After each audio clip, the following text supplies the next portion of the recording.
Dr. Roger, we are now live on Facebook. You may proceed. Thank you, Engineer.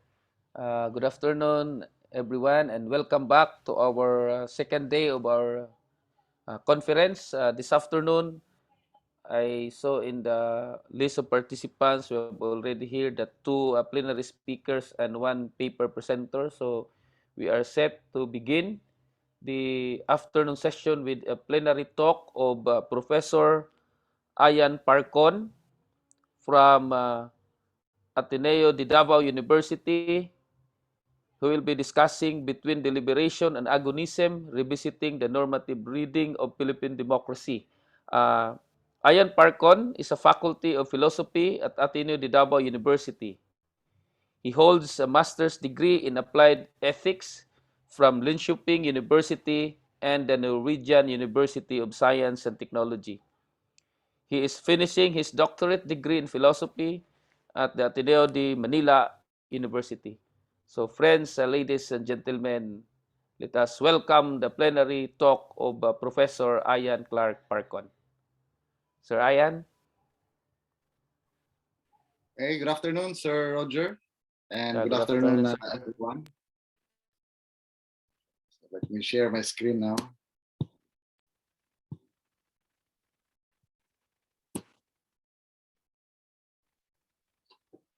Okay. So again, good afternoon, everyone.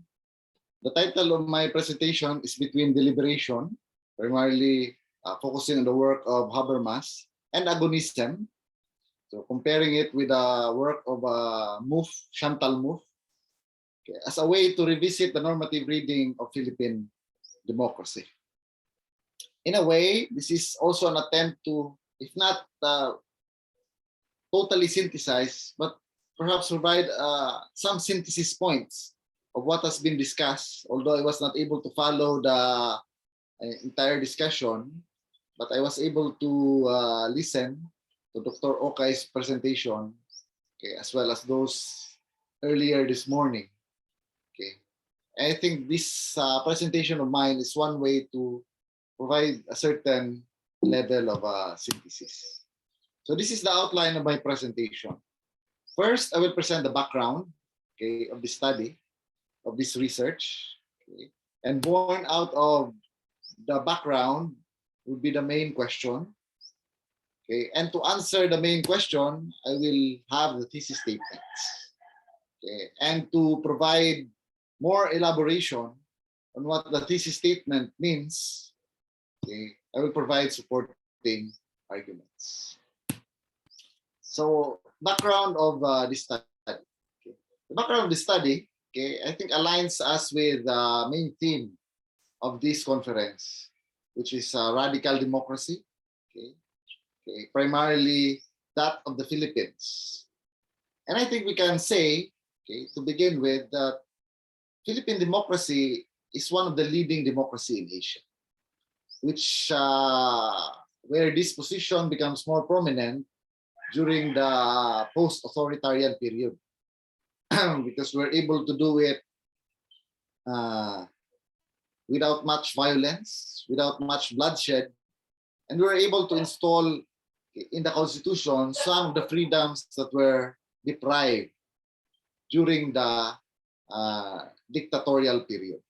So one can say that Philippine democracy is one of the most vibrant, if not in the whole world, perhaps in Asia. And as we have seen, okay, particularly in this conference, but even in our scholarly research, there are various frameworks offered to analyze Philippine democracy. Okay, so Habermas, Mouffe, Foucault, Derrida, okay, Rawls, okay, and many others, okay, that I think we have encountered, okay, even just in this conference.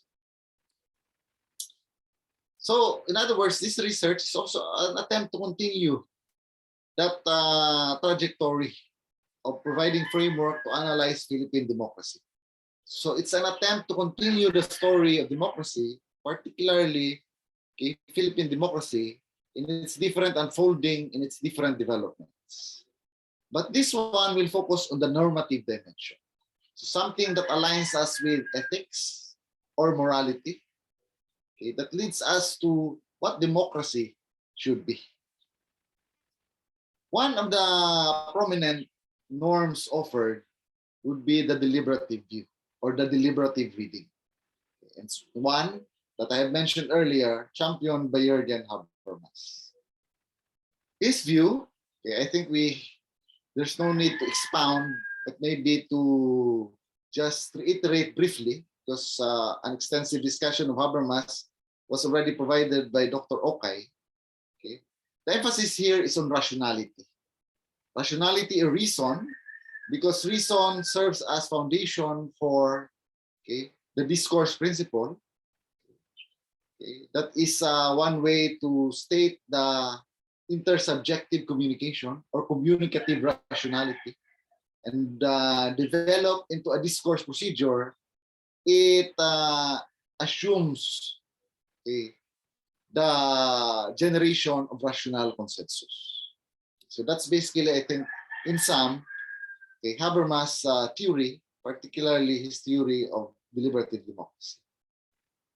But the Habermas theory of deliberative democracy is also an attempt to mediate the tension between two prevailing normative views. Okay, one is liberalism with its emphasis on individual rights. I think we have an extensive discussion of liberalism earlier. Okay. And republicanism or communitarianism, okay, something that Dr. Maboloc alludes to earlier, okay, which emphasizes on communal goods, okay, or communal political participation. Habermas' emphasis on reason focuses on coherence and unity. So that's why in his works, particularly in Between Facts and Norms, he is really keen in terms of finding ways to adjudicate the tensions. For example, tension between negative freedom and positive freedom, between liberalism and communitarianism. So by using the discourse principle, he would say that the two are co-original or equi-primordial. However, the emphasis he assigns on these dimensions of reason is at the expense of the other dimensions of reason, which I think was diagnosed by the early members of the Frankfurt School and radicalized by postmodern, post-structural philosophers. And that is reason's paradox and irreducibility. And the use of the Habermasian framework has a tendency to subsume the alternative position, and in this case, agonism, to its own. And what do we mean by that? We mean, okay, and it's shown in a lot of scholarly works, okay, that tries to read Habermas, that tries to expound the theory of Habermas, okay, in defense of the agonistic critique, okay, that the reference point is always, okay, the deliberative grammar. Okay, so agonism becomes relevant only because it serves the deliberative grammar, or agonistic view becomes incoherent if it's not understood in the deliberative grammar. So that's a common theme in a lot of literatures written about deliberative democracy, particularly those that tries to expound on the theory of Jürgen Habermas. There's also an alternative, again, offered, okay, which is the agonistic model. Usually, particularly in the Philippine context, this is used in terms of the resistance. Okay, and we see it in a lot of works, okay, Dr. Maboloc, okay, of Wataru, Osaka, okay, and many others who made use of this agonistic model to identify ways by which some hegemonic position, okay, has excluded significant number of citizens, and therefore it has to be resisted. Okay, so we see it, for example, in being used, okay, in analyzing several features of Philippine democracy, particularly the populism of Duterte. So the emphasis here, instead of reasons, thrust towards unity and coherence, is on the role of power and antagonism. Okay? So it emphasized that political is governed by elements of power, antagonism, initially between friend and enemy, now translated into more agonistic terms between we and they, between or among legitimate adversaries. However, because it uses postmodern, post-structural language, the more general critique to that one is it's being prone to relativism. What universal standards does it uphold, okay, that can adjudicate or analyze, okay, or judge if a particular regime is legitimate or illegitimate? And it also leads to question, okay, of institutionalization. How can we institutionalize power and antagonism? Something that is always, okay, okay, an idea being used to criticize the agonistic model of democracy. And with this, I think we are confronted with a dilemma. We are confronted with a question, which is, what normative view can adequately ground Philippine democracy? If we see that the use of the deliberative reading is productive, but somehow inadequate, the use of the agonistic model is more updated, okay, but still lacking. So what normative view then can adequately ground Philippine democracy? So I would contend, as a response to that question, that Philippine democracy cannot simply be anchored or analyzed only on deliberation, nor on agonism alone. In fact, when we theoretically, when we anchor democracy on deliberation or agonism alone, it leads to an inadequate understanding of democracy. Much more so in terms of the analysis of Philippine democracy. So the framework I coined is corrective agonism, which builds on the strengths of both frameworks, but fills in the limits of each. And how do we elaborate that one? Before we elaborate corrective agonism, let's also briefly understand the scholarly development. Because the defenders of each camp, deliberation and agonism, has tend to develop their own respective approach. So for example, the monist approach, in other words, by monist I mean just preference for agonism, okay, independent of deliberation, has developed an approach which we call as irresolvable tension approach, which emphasizes the distinctiveness of deliberation and agonism, but does not see a way that the relationship can be bridged. So they are presented as radically opposed. While on the other hand, the deliberative approach leads to a coherence approach, which emphasizes seeing things always in the context of deliberation. So I think I have briefly mentioned this one, but to elaborate further, if you read a lot of deliberative theorists, okay, like Patchen Merkel, John Brady, Eva Ehrman, okay, to name a few, okay, Andrew Knox, their emphasis is really to make deliberation as the primary norm and agonism as something subsumed to deliberation. Okay. So much so that they radicalize this one to say that if we use agonism independent of deliberation, okay, we have an incoherent theory that cannot stand on its own. So such a view, I think, is still productive because it, contrary to the irresolvable tension approach, it emphasizes possible convergence points. But the problem with that one is the hegemonic subsumption, that the primary point of reference is the deliberative framework. So that's why I was led to develop a framework which I called as corrective agonism, which is characterized by postponed synthesis. And I borrowed here an insight from Paul Ricoeur, who would understand postponed synthesis as the task towards the coherence of synthesis, but somehow challenge with the plurality of its occasion postponement.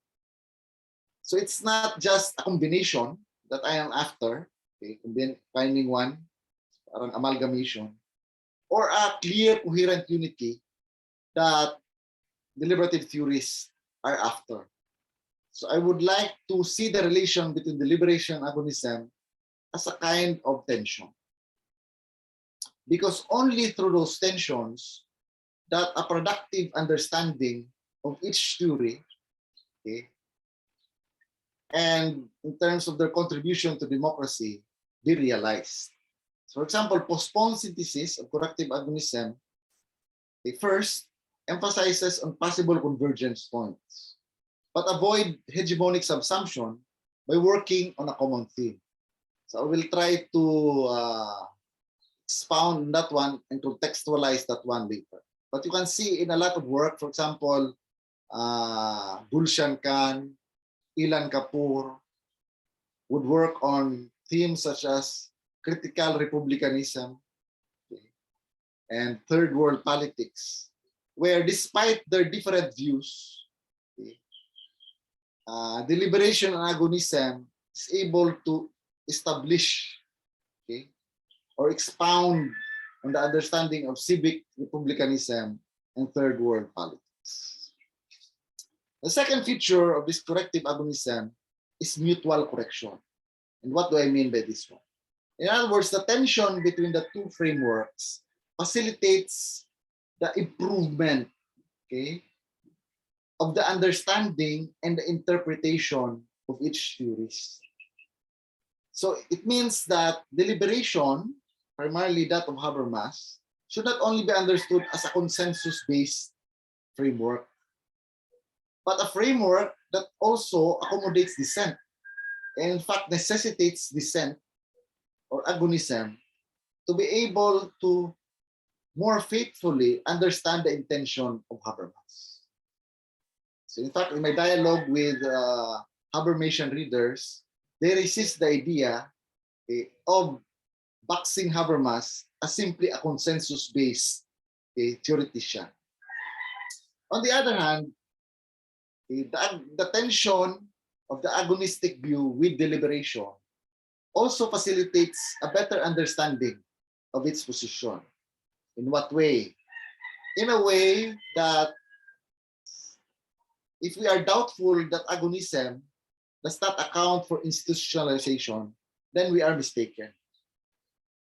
Because Mouf's theory actually also presupposes certain forms of institutionalization. So how does conflict result to institutionalization? Institutionalization, in fact, there are works which coin the word agonistic institutionalism. But actually the whole idea there is redefining the idea of institutions to account not only for formal institutions, such as those in the parliament, but democratic culture as well. So when we are open for dissent, when we are open for different views, I think that's an institutional way of recognizing agonism. And I think Mouf's theory does not really totally discount the idea of universal principles. So when Mouf's theory, for example, is understood as promoting conflict and fluidity or undecidability and paradox in a democracy, these are universal views. These are universal assertions that can be considered as important elements of how democracy should be understood. And finally, the tension between the two should be seen as each framework understood as phases of a democracy that is enmeshed in a constant tension. And I'll try to elaborate that one in my last two remaining slides. So in the context, let's try to contextualize, okay, a little bit. In the context of the Philippines, the use of the deliberative approach, okay, and I think this is still the prevailing approach in reading democracy. I think one of the main reference point when you analyze democracy is the one done by the Third World Studies Center. Okay, I think sometime in the 1990s. Okay. And they use the deliberative, okay, or discourse ethics framework of Habermas. Okay. And they assign a central role to civil society because civil society is characterized by inclusivity. Okay. And by that inclusivity, okay, a consensus is arrived at. And in the context of the post-authoritarian period, I think the consensus is around the hegemony of liberal principles. Okay. It is in embracing liberalism, okay, that Philippine democracy, okay, led by civil society groups, was able to challenge, okay, the Marcos dictatorship. And okay, several readings also using the framework of deliberative democracy has enshrined the liberal principles, including certain rights, into the Constitution. So the regular referendum, for example, for political participation, the mga party list systems, the devolution of powers through LGUs, okay, are attempts to widen, okay, the inclusive nature, okay, of civil society. But there are also readings that are guilty of a hegemonic subsumption, okay, because they try to make the consensus arrived at using the deliberative framework as the main point of reference, as somehow immovable, okay, so that an alternative framework offered is rendered illegitimate or is rendered irrational. So I think this is now referred to as a phenomenon of elite democracy, which is at the core of Wataru Kosaka's work, challenging the elite morality of the middle class that looks down, okay, at the rationality of the poor. And that's why we have, okay, a growing number of studies using the agonistic approach, because it's one that diagnoses the limits of the consensus using the liberal principles, so seeing the limits of a liberal view of democracy, as well as the limitation of the view of civil society as one cohesive unit. By realizing that there's also a lot of tension even among civil society groups. However, again, okay, the emphasis it assigns on fluidity, antagonism, conflict, brings us back to problems of universal standards and caution that it might lead to tyranny and chaos. And therefore, it necessitates the corrective agonism. And in the context of Philippine democracy, I think whether you would like to use a consensus model or an agonistic model to challenge elite democracy, we should never lose sight of the goal. That is to make democracy work so that it serves the interests of citizens. So I think that's one way of arriving at some common ground. In terms of the mutual correction, the deliberative reading's thrust towards consensus should always include now dissent, particularly from the excluded group or groups. While the agonistic reading should also confront the question, okay, of how this agonistic challenge, okay, does not lead to anarchy. So in other words, it sees the dual dimension of democracy. That is a movement of phases, one phase involving the consensus on the liberal principles and enshrining them in the Constitution for greater stability, but followed by a phase involving the challenge to elite democracy. In a more theoretical language, we can say that this is a complementation of phases involving consolidation and consensus building, and a phase involving dissent, polarization, and forging of alternative hegemony. And to use more philosophical jargons and grammar, it is a relation of constant tension between consensus and conflict, which is similar to the relation between deconstruction and reconstruction. So I think democracy works that way. Okay, we reconstruct by building a consensus, but we see that every consensus always results to hegemony, okay, which excludes certain group of people, and that calls for deconstruction. And after deconstruction, we return back to, okay, reconstruction. And the process and the tension continues, okay, allowing for a vibrant democracy. Okay, so I think that's all.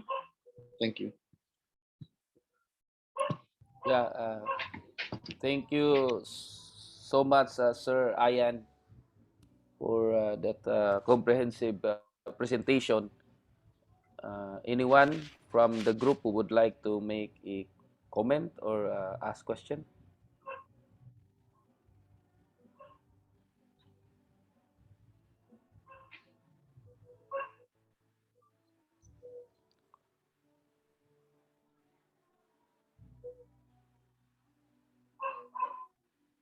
Maybe I will start, Sir Ayan. In a practical sense, Sir Ayan, can you point a specific issue here in the Philippines where we can apply your concept of corrective agonism? Actually, I already wrote something about Dutertismo on this. One reading of Dutertismo is the deliberative reading. I think one champion, for example, by Nicole Corato, because Nicole Corato works under John Rizek, who is a Habermasian scholar. So the emphasis there on the populism of Duterte is to consider it as an anomaly or a threat to democracy. So that's one way to read it, because I think they consider populism as, okay, somehow something that is irreconcilable with the prevailing liberal democratic view. So we would like to preserve the idea of a liberal view of democracy that emphasizes on institutions, defense of rights, and so on. But the other reading, agonistic reading, of course, other than Dr. Maboloc, is Dr. Contreras, okay, challenges, for example, elite democracy. I think that's an example of an agonistic reading. But in my own view, neither one should be privileged. So in other words, the tension should be maintained. And using the framework of or insight from Move there, if you preserve the tension, you provide more options for citizens. Because if you dissolve, okay, the tension, and for example, synthesize and come up only with one option, then that is the reason why people become apathetic. Because they say that, well, eventually, we don't have, we only have one or few options. So instead of that, and because of allowing tensions, various options are provided. So it's good. In fact, the tension now, for me, is good. The narrative now, although it's not good ideologically, because Philippine politics does not work so much on ideology, but more of narrative. So for example, before, we have the yellow tards versus Duterte tards. Okay. Should we prefer one over the other? I say, let the people choose so that they have options. Now we have the Pinkla ones, BBM, but also, let's remember there are other options.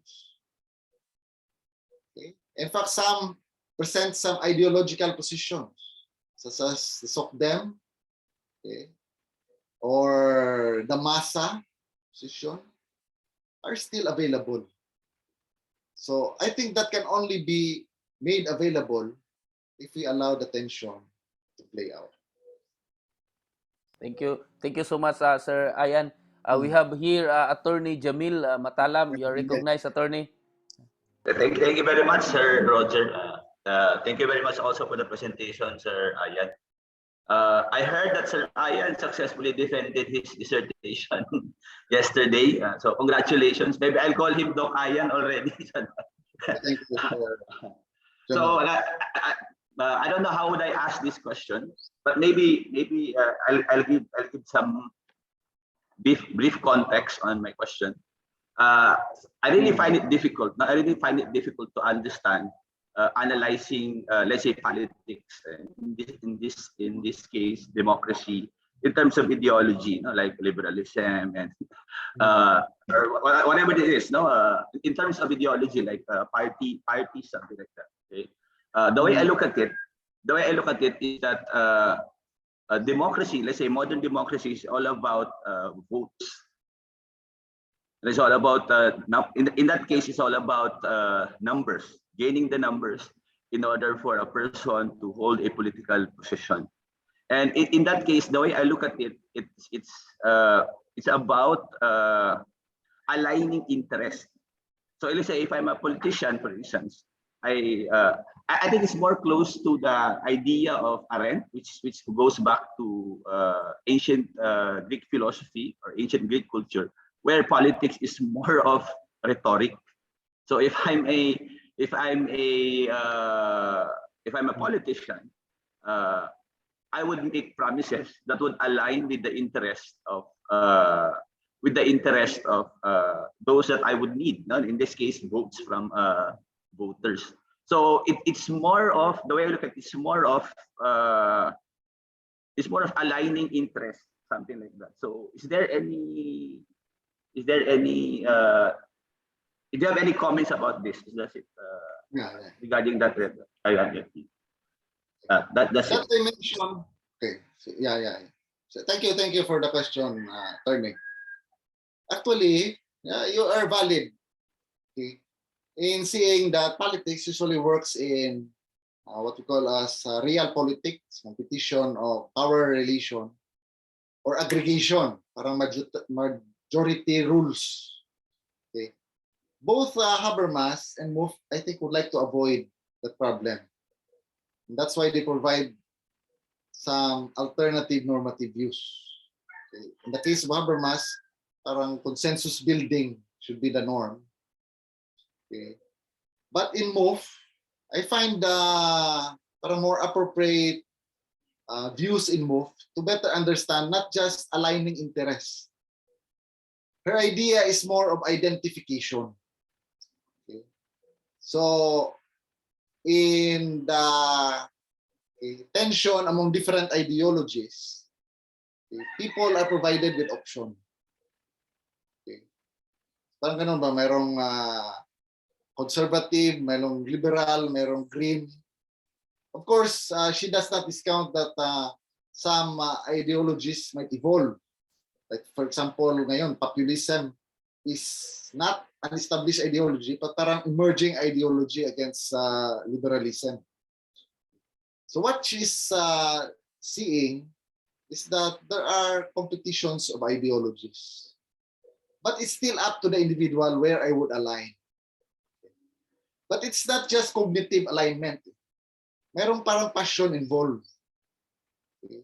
So for example, if I align myself with an anti-racist culture, which I think happened in the US, parang natawag doon, parang black movement, revival of the, I forgot the term that they use.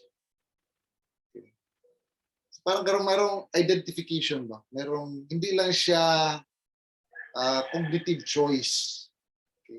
merong identification where I define my political identity with the ideology that I associate with. And therefore, this forms, okay, and makes possible some common grounds that leads later to social movements. So I think that's their counter to simply saying it as an aggregation of interests. Okay. There's really a lot more than just counting numbers. Okay. And of course, you cannot remove rhetoric there, because rhetoric parang touches on passions, di ba? Parang touches on the emotions of people. Okay. Whether that's true or valid, I think that's part of a hegemonic formation. But eventually, it's still up to the people to decide whether they align themselves or not. Black Lives Matter, yes. Thank you, Sir Mix. Black Lives Matter. Thank you, Sir Ayan. Are there, maybe we can entertain one question or comment, then after that we can proceed to the plenary talk of Dr. Juichiro.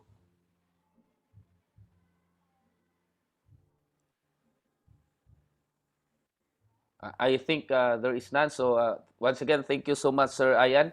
But before that, I would like to call in our research director to present virtually certificate of appreciation to you, Sir Ayan. By the way, congratulations for the successful defense of your dissertation yesterday at the Ateneo de Manila.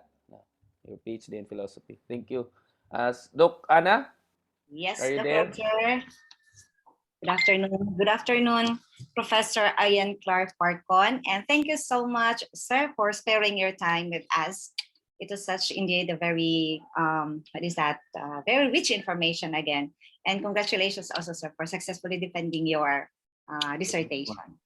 So allow me to read the content of, allow me to share the virtual certificate for Sir Parcon. Just bear with the the correction, sir. We'll just be giving you the corrected ones as soon as this is fixed. So this is the content of the certificate of appreciation. This is presented to Professor Ian Clark Parcon from Ateneo de Davao University for sharing his knowledge and expertise as a plenary speaker with his talk entitled Between Deliberation and Agonism, revisiting the normative reading of Philippine democracy in the 4th Philippine Politics and Culture Conference, with the theme Radical Politics and the Future of the Philippine Democracy, held on April 22 to 23, 2022 at 9 a.m. to 4:30 p.m. Philippine time. Given this 23rd day of April 2022 at Jesu College, Dagu City, Province of Davao del Sur, Philippines.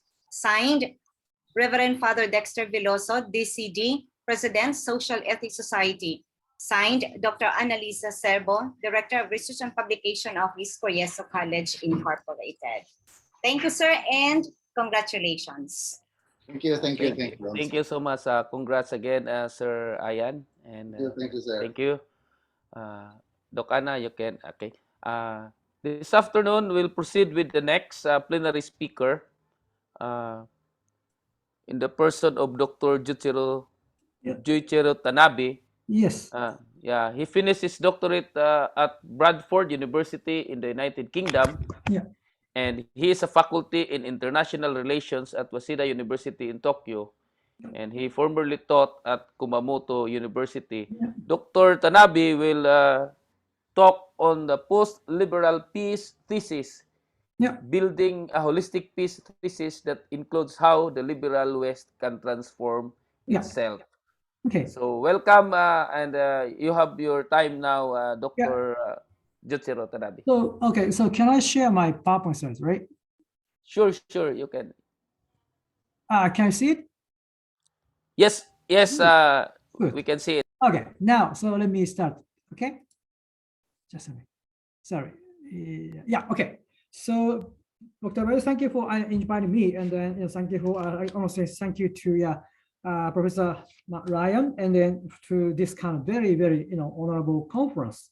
So, I would like to talk about, this thesis that is the post-liberal peace, especially my background is Buddhism. So I will talk about this thesis or problem, issue from Buddhist perspectives. The thing is, your country, Philippines, Buddhism is not a major religion or philosophy.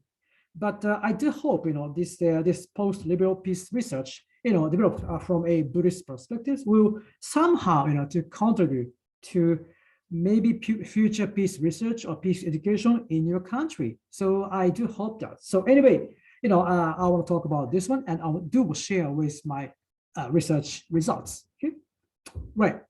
So first, I want to tell you that since 1990s, the mainstream of peace building as a global enterprise was liberal peace building. The liberal peace thesis states that liberal democracy, free trade, and economic interdependence will consolidate, the stability and order on national, regional, and international levels. So in line with this, liberal peace tries to achieve one stable world based upon, democracy, freedom, and economic prosperity. So in line with this, idea, that liberal peace building as a main feature of contemporary peace building, it has tried to, transfer the Western market economy, liberal democracy, and human rights principles in a modern state framework as a universal and a complete package that can apply to anywhere. And of course, that kind of attitude invite huge criticism. So this is a criticism. The first of all, it was critiqued as just imposition of the Western liberal peace framework beyond the Western liberal context, as if it were universal and complete. Which led to the ignoring, cultural or contextual diversity. And the second, in liberal peace building, the local cultures, traditions, and even the people have been seen as a inferior or even obstacle to liberal peace building. In other words, like the superiority of the Western liberal values and actors have been framing, peace building enterprise. Okay, so this is a basic critique of contemporary liberal peace building. So now, after that, we have the concept of post-liberal peace as a research and policy making. But still, there are many problems of the peace building or liberal, even post-liberal peace thesis.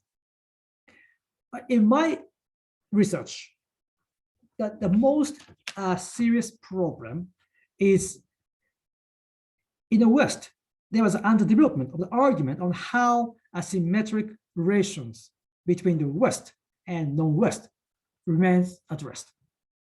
My research found two levels of the asymmetric relations between West and non-West broadly. First of all, that is an asymmetric global social, political, and economic relationship.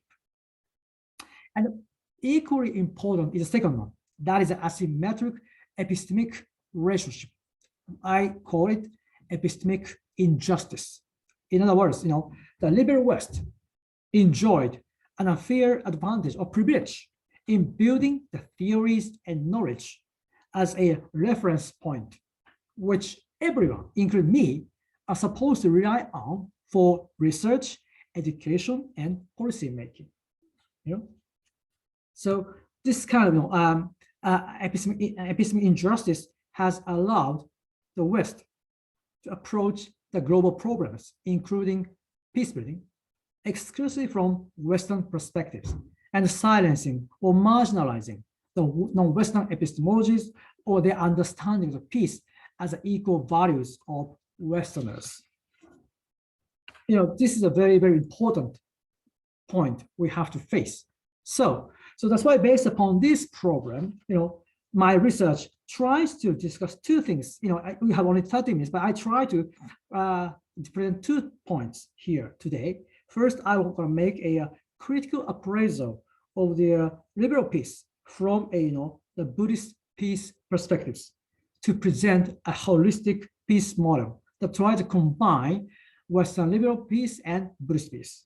And second, I want to examine what Buddhism or Buddhist philosophy can offer to the Western liberal peace builders or thinkers to help them practice self-critique and self-transformation as part of the post-liberal peace research. Because unless self-critique and transformation of Western academia policymakers, it's difficult for us to achieve authentically stable and equal and dialogical world. Okay? So this is the 2 points. So let me talk first. First, the critical appraisal of the liberal peace from Buddhist perspectives. First of all, one of the problems of the liberal peace building is its social, political, and economic orientation, analysis, and exploitation of human. So the point is, the contemporary liberal peace has failed to analyze the power of human inner aspects, which Buddhism has developed practically and intellectually. So that's why however, in applying Buddhism to peace, liberal peace must realize that human internal enrichment plays a complementary role in social, political, and economic dimension of peace. So here in my past research and the paper, I presented first the practice of reflective self-awareness, or to stepping back from our own framework to reach the relative or contextual nature of any thoughts, values, perspectives. So this Buddhism proposed this as part of the inner peace. And the second, Buddhism suggests the practice of non-dualistic thinking. It's also the core of Buddhist philosophy. So non-dualistic thinking means the inherent, interdependent, or interpenetrating nature of relations among different or even opposing views or conceptual thought, framing different realities. And also it also aims to reveal the logical untenability, to cling to any form of value or ideology as absolute or complete, because it's absurd. So Buddhism proposes try to eat this kind of philosophical insight whenever we encounter different opposing views and values in the real life. So the sharpening of this kind of the non-dualistic thinking hones our creativity for synthetic, more integrative thinking according to different contexts without closure. And the third, the compassion is also very important as part of inner peace. Compassion here means a acknowledgement of the shared humanity, and then also humanity beyond or across borders, and the feeling the other's pain or misery as our own, which raises a kind of cosmopolitan solidarity within diversity. So this is first point of Buddhist inner peace. Then, based upon that, I made a critical appraisal of the core components of liberal peace, that is human rights, democracy, and economy. So first, let me talk about the human rights and Buddhism. So first of all, my research found the compatibility between human rights principles and Buddhism. So first, I when I look into this one, even Buddha, the founder of Buddhism, was so critical of the social discrimination or caste system of his age. And also he proposed the doctrine of the interdependence or dependent origination of reality, which shows the human rights and inherent human dignity of all human beings as a spirit of Buddhist teaching. So Buddhism does not talk directly about human rights, but its spirit can be applied to the human rights principles. This is a very good point, positive side of the Buddhism and liberal peace. So then I was also discussing the Buddhism and democracy. And first of all, again, Buddhism and democracy show its compatibility. Especially early Buddhist community of the Buddha's age was open to anybody beyond caste, class, ethnicity, and culture, and even gender.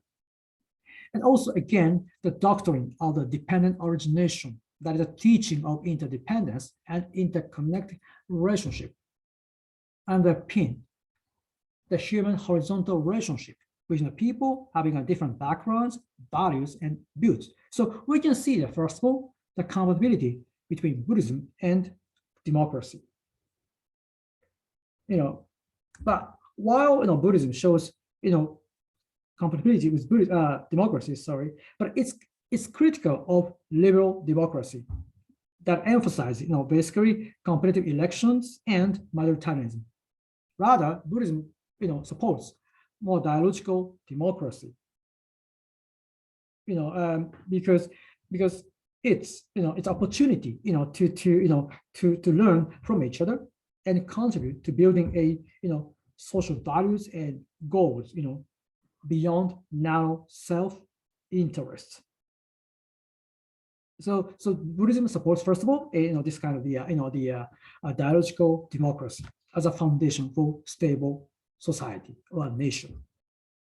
But also, though again, Buddhism, acknowledges the intersubjective dialogical democracy is important, but what is missing in dialogical democracy in Western politics is the analysis again of human internal dynamics along with the intersubjective dynamics of dialogical democracy. So in a way, in a Buddhist view, the proposed internal enrichment and the maturity of the dialogical democracy go hand in hand. So especially dialogical democracy requires citizens to be capable of going beyond their limits of their purview of their own positional perspectives. So citizens who can practice philosophical or spiritual aspects of human internal peace, that is I presented earlier, that is reflective self-awareness, non-direct thinking, and also compassion, that can help us to contribute to collaborative dialogical interactions with those having a different, even opposing values, without fixating any conclusion. Also, in a Buddhist view, the public space or public sphere in dialogical democracy is, we say, empty space, but it's not negative, right? It doesn't mean it's a sheer vacuum or void. Rather, it is a place for potential or an open-ended process to make room, for the different or not yet world without closure. So to participate, in this dialogical democracy is to participate, in uncertain but also, generative sphere for unlimited potential. So if we are capable, of enacting philosophical or spiritual, human internal power proposed by Buddhist inner peace, Buddhism says we can contribute dialogical democracy from multiple perspectives, but without clinging none of them. It's a great creative journey. So this is the point of the Buddhism and democracy. So now I want to talk about the Buddhism and economy. Again, Buddhism acknowledges that economy is important, of course, because it's important to gratify basic needs or achieve spiritual maturity. But Buddhism, shows a very cautious attitude towards market-oriented economy, proposed by a liberal peace thesis. Because especially excessive reliance on market economy causes first of all inequality and social injustice, which end up with conflict. So,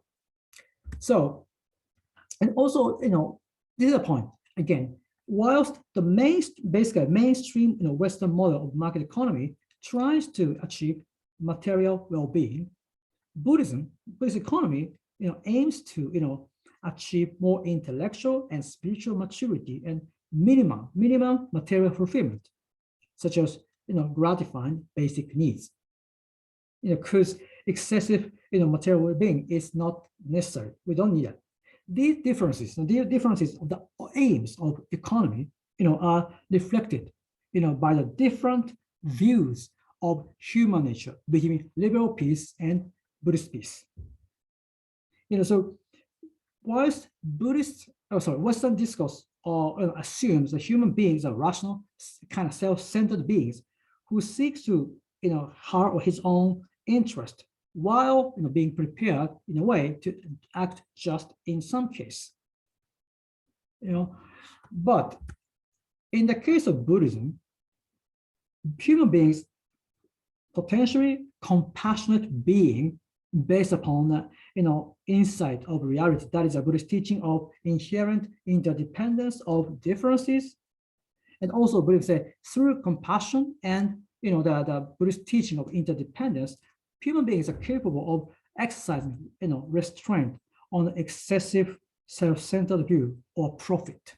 So we can see a difference of the human nature, creates different views of the aims of economic activity between liberal peace and Buddhist peace. So again, the Buddhist peace thesis, the aim of economic activity is a holistic human development, physiological, psychological, intellectual, philosophical, and spiritual development to achieve to sustainable society, even globe. Satisfy basic needs or promoting social capital or community networks for sustainable community and stable access to public health, basic and higher education, or internal enrichment of human beings with a holistic view of reality and compassion to engage in politics and social activities is the point of Buddhist economic activities. So this kind of holistic development of human beings will be the vanguard, to prevent excessive material-oriented economy on both national and global levels. So this is the first point of the, my research. So now I want to go to the second part of my research. That is, again, so what Buddhism can offer to Western liberal peace builders to self-critique and self-transformation. So again here, Buddhism think, they tries to apply Buddhist philosophy to critique the Western peace building itself, or as academia. This is my point, So, first of all, the Buddhist doctrine of non-duality should be applied to not only to build a holistic peace, that interconnects inner peace, outer peace, but also, that idea should be applied to, achieve the equal relationship between West and non-West, because this is a part of the post-liberal peace. So, Buddhist view of epistemological dynamics, which I mentioned earlier, should be applied to the West. Because, the authentic equal relationship between liberal West and non-West means that West appreciates and even practices the philosophies of the non-West in their own context to accommodate those different philosophies, ideologies, different from Western societies into their own theoretical epistemological buildings.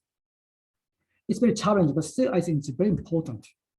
And also, then, first of all, I will tell you, in liberal peace building, Enlightenment thought was a foundation for the liberal peace thesis, which is the main framework of contemporary peace building. Especially this emphasis on the reason, especially instrumental reason. But the point is, I do not, deny the Enlightenment itself. But the point is, problem from a Buddhist perspective is that, liberal peace or contemporary liberal peace as a research and education and policy making was enacted as a universal or complete foundation for peace building. This led to the imposition of the liberal peace as a universal framework beyond Western frameworks or boundaries, which also led, to the dualistic or binary relations between liberal West and non-West.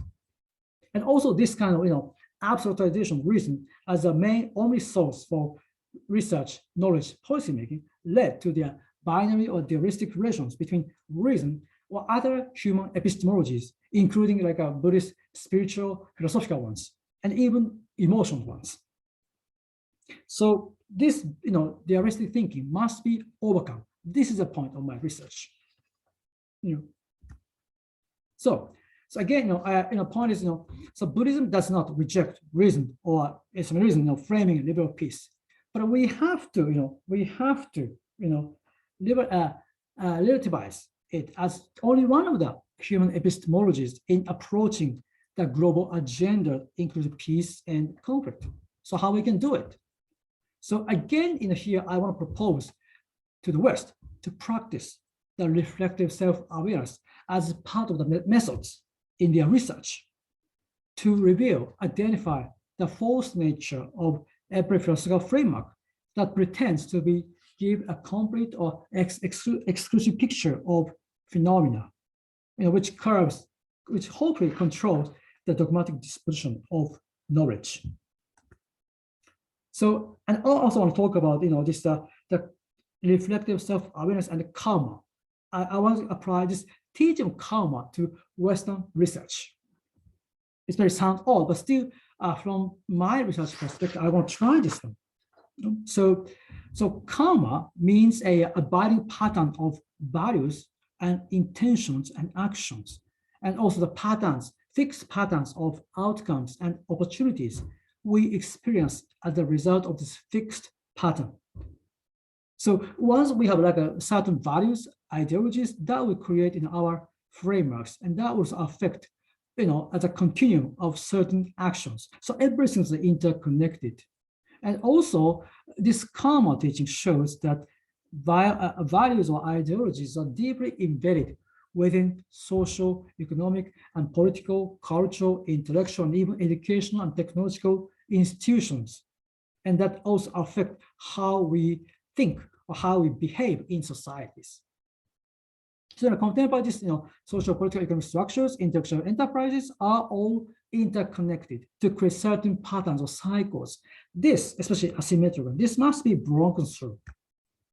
And again, so when we apply this karma in liberal peace theory and problems, because this reason, enlightenment, and also absolutization of this reason is well embedded in existing social, global, economic structures, even international organizations, and the UN or even academic institutions, which are working peace and conflict international relations, which create a repeated cycle of a mutual constitution of problematic result of peace building, asymmetric relations between the West and non-West, and which constrict the purview of how we can approach the global problems, including peace building beyond, the liberal states. So even they repeat the problems of Iraq, Afghanistan, but still, because still, this kind of liberal peace thesis has been well embedded in, UN or academia. That's why we are repeating the same problem. So we have to break through that. That's why I want to try to introduce teaching karma, our practice of self-reflection into the Western discourse of peace. So again, so that's why to realize more untroubled and untroubling patterns of sustainable peace building between West and non-West. Again, that's why we need to self-critique of liberals themselves and the practice of non-dualistic thinking that connects West and non-West. So self-critique and the control of its universalistic pretensions to cultivate the openness of the Western countries to non-Western views of philosophies of peace, including Buddhism or others, is important to broaden the purview of intellectual enterprise and the policy making of liberal peace building. So again, the aim of this this engagement of self-reflection is to enlarge awareness of how we can think differently by Western liberals.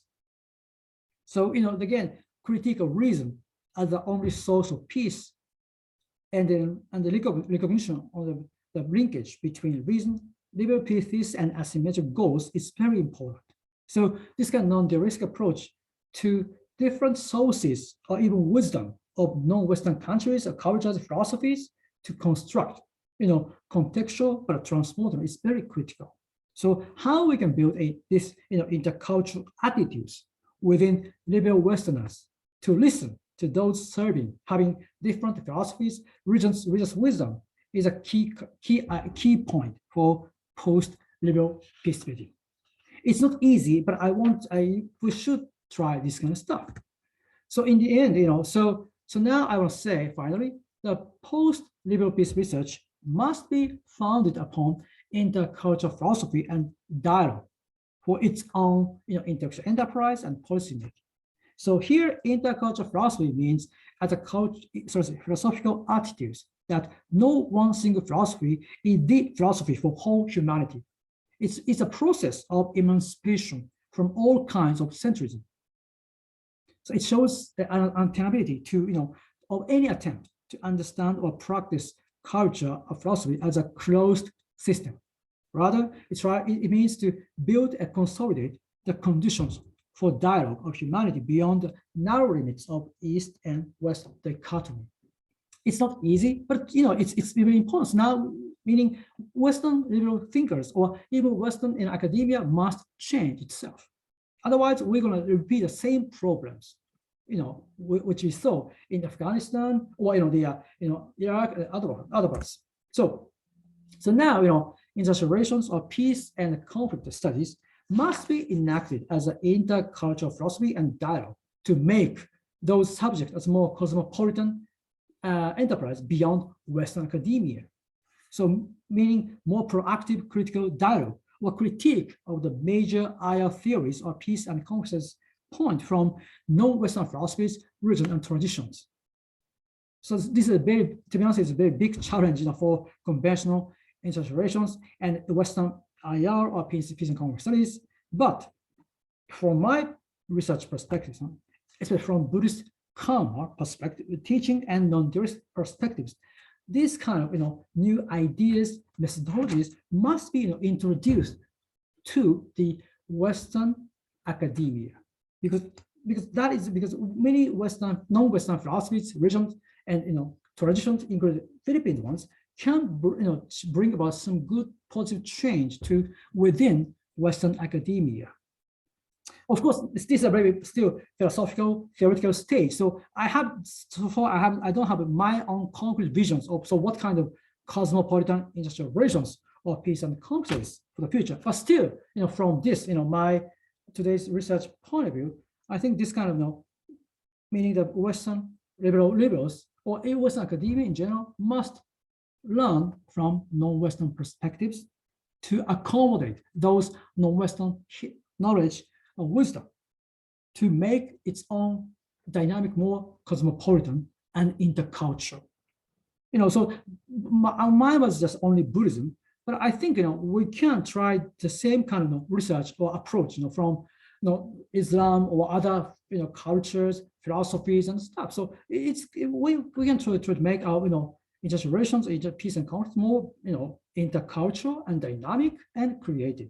So that's what I'm today I want to present this kind of stuff. So it's still mine is very philosophical, theoretical, and it's nothing directly to do with Philippine politics. But still, what I want to tell is that I want to show we introduce even non-Western perspectives to Western peace building or peace building in research, education, policy making. They should learn from us.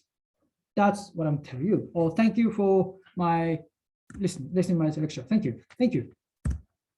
Yeah, thank you so much, Dr. Juichiro. May I ask the audience if they have some comments or questions? And meantime, you can stop. Stop sharing. Yeah. Okay. Yeah. Okay. Thank you. Thank you. It's nice to see you. Okay. Yeah, Sir Ryan, do the honor to be the first one to ask. Yeah, if I may, I'm excited to meet my good friend Juichiro. Pleasant afternoon. I'm glad to see you. We right now are a witness to what we call great power politics, as what is happening or unfolding in Ukraine. Exactly. So the problem really is this thing that we call Western hegemony. Yes. And as explained by Professor Marsheimer, Yeah. we live in a unipolar world, the US being in control. Yet this is being challenged noticeably by China, which is also the making of the US, and right now Russia, who wants to assert its position also in the European hemisphere. Exactly. Now, when we speak of peace models, if I'm not mistaken, we can talk, for instance, of Mahatma Gandhi as against the British Empire. The British Empire then was the most powerful empire in the world. Okay? We can also talk about Nelson Mandela against apartheid in South Africa. Exactly. And Martin Luther King Jr. On the civil rights movement. Okay? Exactly. These are very interesting, yet very realistic, and they have achieved so much to make the world, of course, a better place for a lot of people. Ending fascism, for instance, ending and emancipating a lot of people, millions of people, in fact, against the fetters of unfreedom. So my question, Juichiro, is in what way do you think can we integrate globally, for instance, in terms of our global structures? We can only talk about, say, global bodies like the United Nations, the Human Rights Council, or the full human rights regime. We cannot talk of a world government that can control the attitude of nations, because that is impossible. So how do you intend, for instance, to integrate this Buddhist peace building model so that we can actually realize something that will improve the situation of millions of people who are suffering right now in the world? Thank you. Thank you, Professor. Thank you. It's very, very good question. So I think, so far it's very difficult to change like a UN or something, but still, I think like you are also research, but also education. So I believe, so we can, promote like a peace education itself, So for example, that's why I always keep with you. I want to work with you for promote some peace education program in your country, or but the thing is, so many citizens, like even when they look into Northern Ireland or Palestine, Israel, or Rwanda, so there are many interesting peace education that promotes to help young people, basically young people, to be broadened to their own like horizon thinking, and the values and stuff. So one thing is, it's difficult to transform UN or even EU, whatever. But the point is but also we can change. We can empower the young people, citizens, through education. And also in my case, I used to work on peace education. So we can make a more like contextual oriented, but also kind of transformative model of peace education around the world, because we can make a kind of global, even cosmopolitan alliance for the peace education. So it might take ages. I mean, now we cannot change the UN instantly, but what we need, what we have to do is to increase more, like open-minded young generations. It takes time, but still, it's very important, because that's why the power of education, or peace education, or transformative education based upon the local philosophies, region, or even we can share or learn from each of different philosophies, regions, whilst we care about, of course, context. So this kind of program can be developed and also shared. So I think, in my view, to empower the citizens is very important. That's why in my field, like peace education will be one of the foundation for the future peace building. It's very important, and then I think we can do it. So, and also it's not not maybe answer to you, but and also recently there are some non-Western scholars try to build a more authentic cosmopolitan institution, which try to critique the existing IR series, because they are actually, we as kind of university, even my Waseda University, there are many students, Japanese are just running integrations of peace studies, but they're all from Western philosophies. So we, the thing is, we are kind of unconsciously or consciously, we are so kind of conditioned by Western philosophies, to how we think, so we need to also break through this kind of stuff. That's why this kind of conference, we can make more conference to share more non-Western perspectives, so then we can go together how we can change, combine it. So this kind of project and also conferences, workshop should be continuously practice that invite not only scholars but also younger generation. So I think this kind of program could be practice a lot. So I think this, but anyway, education is very important. Yeah. Yeah, I believe so. And I think one key element in Buddhist thought is this idea of detachment from the material world. Yeah. Because as we all know, when we speak, for instance, of Western hegemony, its most potent weapon has been Western materialist values. Yeah. Because this consumerist, something that is bred in the Western lifestyle, is actually what destroys the mindset of a lot of our young, so that they lose respect for tradition, for authority. And I guess while we do not live in a just world, internationally, it's impossible to really insist that there should be justice and equality. Exactly. Can you say that we can achieve global peace sans a universal concept of what justice should mean for everyone? How do we get to that point, Juichiro? Well, might be very, very difficult. So maybe justice, maybe you feel, but it's very difficult in a point, right? I mean, it's always very. It's not. Because we cannot universe anything, but so that's why we have to keep dialogue, to co-create ideas, justice. But also, for example, in the case of materialism, like in Thailand in 2007, they proposed a report of sufficiency economy. That is, we need economy, but also we need ethics, and also we need sustainability.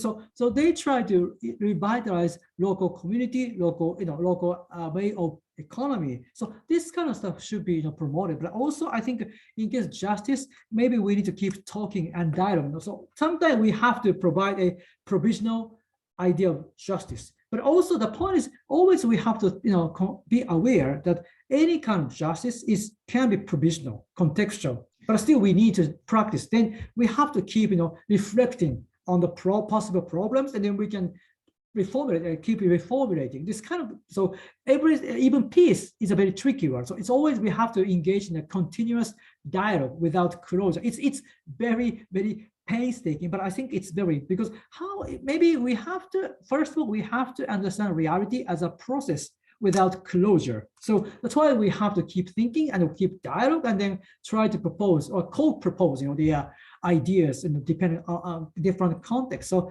it's hard. It's hard working, but still I think we have to do it. So it's kind of stuff. I think we can try. Beyond different culture, so it's difficult, but I think it's important. So I think Thank you so much, Juichiro, for the excellent insights. Thank you. Thank you. Okay, some others. I think yes, brother Angelo, you're recognized, brother. Yes, Sir Juichiro, thank you for your wonderful presentation. Thank you. I'm Brother Angelo from the Philippines.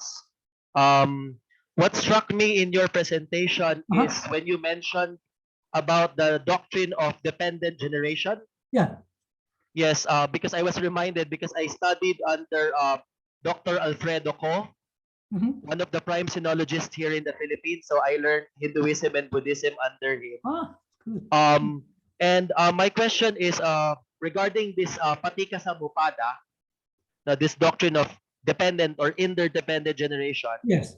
Can we say that this Buddhist peace model, the one that you are putting forward, because I was really impressed how you are trying to put it in the concrete, though you are saying that it's still on the, in its form, in its nascent form. That can we say that this Buddhist peace model is more dialogical and inclusive or compassionate in the Buddhist terms, in contrast with many Western polarities and categories? Yeah, I think so. Yeah, I think thank you, Andrew. Your great question. Yeah, I'm more inclusive and dialogical. So because Buddhism, when we look into the history of Buddhism, even Buddha is so emphasis dialogue, as a to resolve problem, and also, but at the same time, maybe you know this one. So because always wisdom and the compassion must go hand in together. So this kind of approach, to the to resolve problem is missing, because always Buddhism, maybe Hinduism, maybe true, is because always we try the different epistemology, like this kind of interdependent, but also compassion. It looks very, to combine together, it looks odd, maybe from Western perspective, but from Buddhist perspective, it's natural.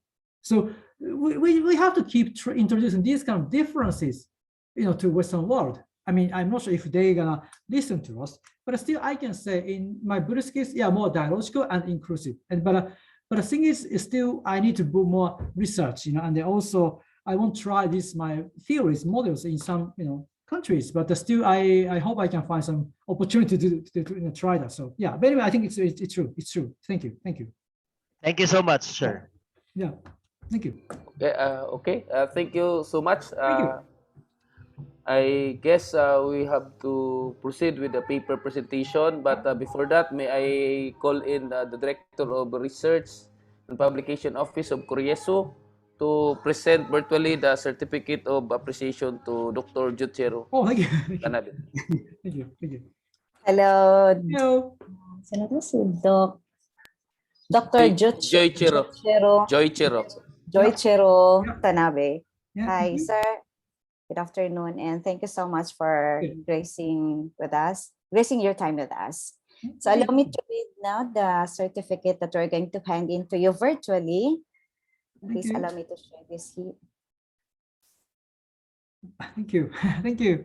So this is the certificate of appreciation. Allow me to read the content, sir. Certificate of appreciation. This is presented to Dr.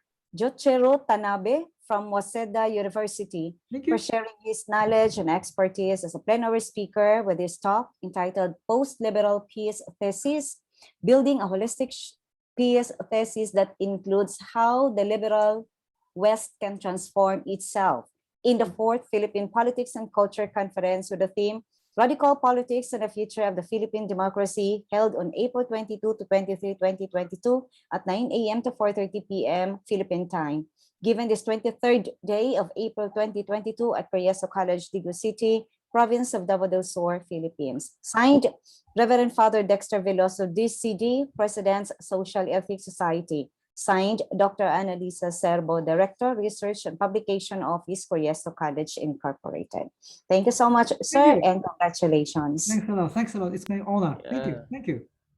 Yeah, thank you so much once again, Juichiro, for the great insight and input about Buddhist peace and building holistic peace. Thank you. Yeah. So anyway, I maybe Dr. Bayod, if you don't mind, I after I revise, I want to share with you some people interested. So can I send you later my PowerPoint? Sure, Juichiro. Okay. I'll do it after I revise something. Thank you. Thank you. You guys. Okay. Thank you. Yeah, thank you once again. Anyway, there will also be publication in the special issue of Social Ethics Society Journal. Later on, maybe Dr. Maboloc will also have some announcement later as regards to that. But this afternoon, we'll proceed with a paper presentation of Mr. Arnel Morte of Central Mindanao University, who will talk on the paper How Citizens Respond to the Collective Goals of Nation Building. Sir Arnel, please do the honor to proceed with your presentation. Thank you, Doc Roger. Allow me to share my slide. Go ahead, sir. So can you see now my slides? Yes, sir. We can see you. Okay. So good afternoon, everyone. So this is the title of my paper, How Citizens Respond to Collective Goals of Nation Building. Nation building is always the goal of every good government. But this goal seems to be a utopia due to the absence of political party system in the Philippines. Filipinos have been living up with the setup of no political party system where political players keep on inventing and reinventing party groups, while others are jumping from one party to another seeking for better opportunity. But there is another way of looking as to how nation building is achieved by addressing the sub-goals of political party, that is, whether it is feasible, since this is the only option left in choosing the next set of leaders. Ordinary citizens must rely on their personal judgments, which of the sub-goals they think would greatly contribute to the development and welfare of the country. So I will be using the framework of Tumela's collective goal in understanding the setup, particularly on what makes the sub-goals feasible. These sub-goals or collective goals are forged through social contract. Hence, it calls for the response of individual ordinary citizens based on political obligation, for ordinary citizens and political players are part of the collective group. So these are the questions that I would like to address. Okay, the Philippines is just 30 years away from the day of liberation, called the famous EDSA people power from the tyranny of dictatorship. But since the day of liberation, only few progresses have happened in the lives of many Filipinos. This is an indicative that political maturity is still not yet ripe. A non-Filipino economist and one of the framers of the 1987 Philippine Constitution named Dr. Bernardo Villegas once said that if it takes 100 years for America to become a full-blown democracy, it will also do the same for the Philippines. This is also echoed by Father Raymond Festin SVD in his article titled Reality, History and Interpretation, a historico-philosophical reading, that we have to be patiently waiting for another 30 years to see the real fruit of EDSA. But time is the essence here, and we have to address the matter at hand immediately, where real lives are in struggle to achieve development and welfare. So the present situation calls for a genuine change. And because of the gravity of some recent issues that arise, there is a call for collective attitude to work together as one people. In other words, there are so many things that we need to do that needs the collective participation. Just like what Filipinos had done collectively in the past in restoring democracy, there are immediate things we need to attend to collectively in addressing some important issues like continuous poverty, juvenile delinquency, and many others. So these are the questions. So what is the proper venue of collective goals in nation? What are the dominant goals of the Duterte government? How do we understand these dominant goals given the absence of political system? And how ordinary citizens respond to these dominant goals?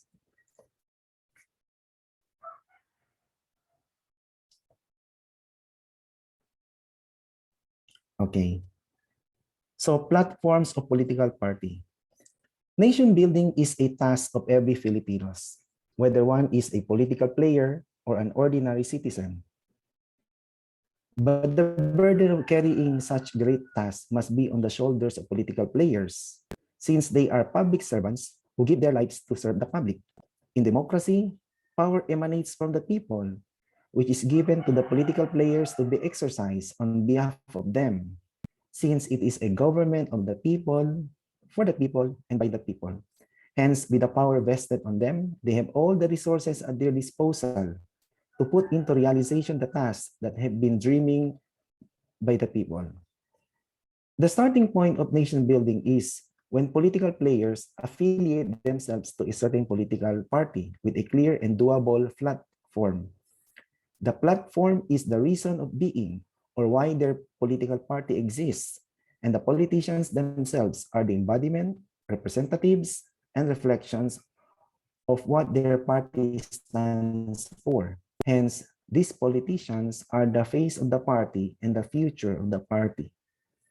In the history of Philippine politics, political parties had begun to form during the American regime. In his article by Jose Arcilla, he records how the first two political parties in Philippine history began during the American occupation. The first party was the Partido Federalista, who had made a peaceful union with the United States as their platform. And after a certain period of economic development, members of the said party had begun to entertain the idea of independence from America. The second party was the Partido Nacionalista, which was formed with the goal for the immediate and absolute independence of the Philippines from America.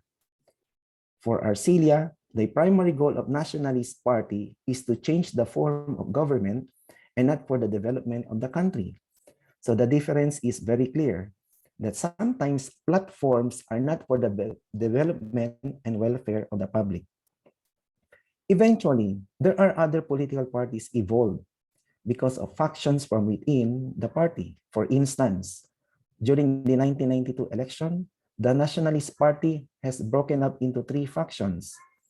The Liberal Party allies with the PDP Laban after suffering mass defections and financial troubles.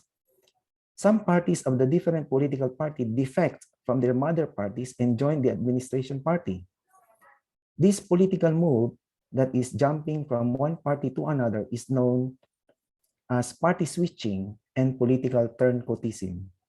Usually, whoever is the sitting president, his or her party becomes the dominant party, both in the national and local positions. All this has been the scenario from the original two parties to many parties where the emergence of new parties, alliances, and coalitions take place as Tianqi observes. There has been an attempt to make political party system a law. For instance, the Political Party Development Act of 2010 in the 15th Congress of the Aquino administration. It is a consolidated bill from different versions of the bills coming from the House and the Senate. The aims of the bill are to strengthen the political party systems by first upholding loyalty to the party and adherence to platforms. Otherwise, it will penalize those who change party affiliation. And second, regulate campaign finance through transparency. And it will reduce graft and corruption through allowable political party expenditures, campaign contributions, and audit. And lastly, the professionalizing political parties through state subsidy. So all these are written in the primer on building the Philippine political party system. In addition to the professionalization of political parties, state subsidy will be used for party development activities during non-election periods, such as education and training of members, outreach programs, research quality and development, and others that will strengthen the party. But sadly, the passage of the bill was unsuccessful. The failure to pass the bill has hindered in strengthening democratic institutions, where there is democratic participation by the people through electoral processes and governance. What contributes greatly to the unsuccessful passage of the bill is the lack of political will among the sitting political players. The primer categorically asserts that no true democracy can exist without a working political party system that is built on valid political platforms, policies that intend to foster progress and development. It only means that democracy is built on policies. Arcilla echoes that political parties are important because it is from which comes the improvement of public administration. If a party has its goal of administering the public, then it is a sign of good governance since they give prime importance to public service.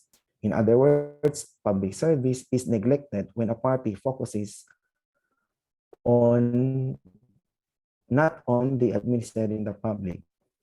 So the primer observes that the political situation in the country makes political parties detrimental instead of progress.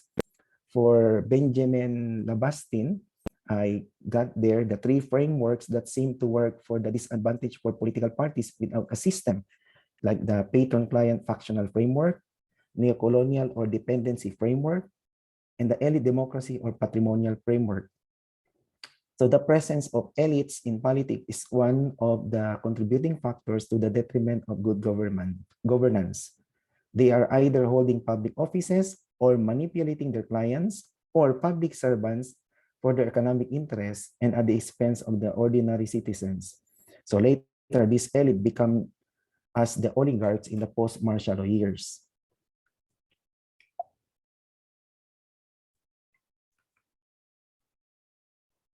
Okay, so Duterte's goals. Amid the absence of political party system in the Philippines, Filipinos continue to live with the reality of waiting for courageous politicians with political will to take the task of making the political party system a law. The sitting president, Rodrigo Roa Duterte, is not exempted from the absence of such a law. PRRD himself affiliates with the PDP Laban or Partido Demokratiko Pilipino Lakas ng Bayan, which was founded in 1982. Prior to this, he belongs to his own local political party known as the Hukbong ng Pagbabago, a regional political party based in Davao City. His slogan for the campaign is "Change is Coming," which is to bring about law and order in a swift and decisive manner. He comes from the southern part of the Philippines and the first Mindanaoan to take the highest post of the land.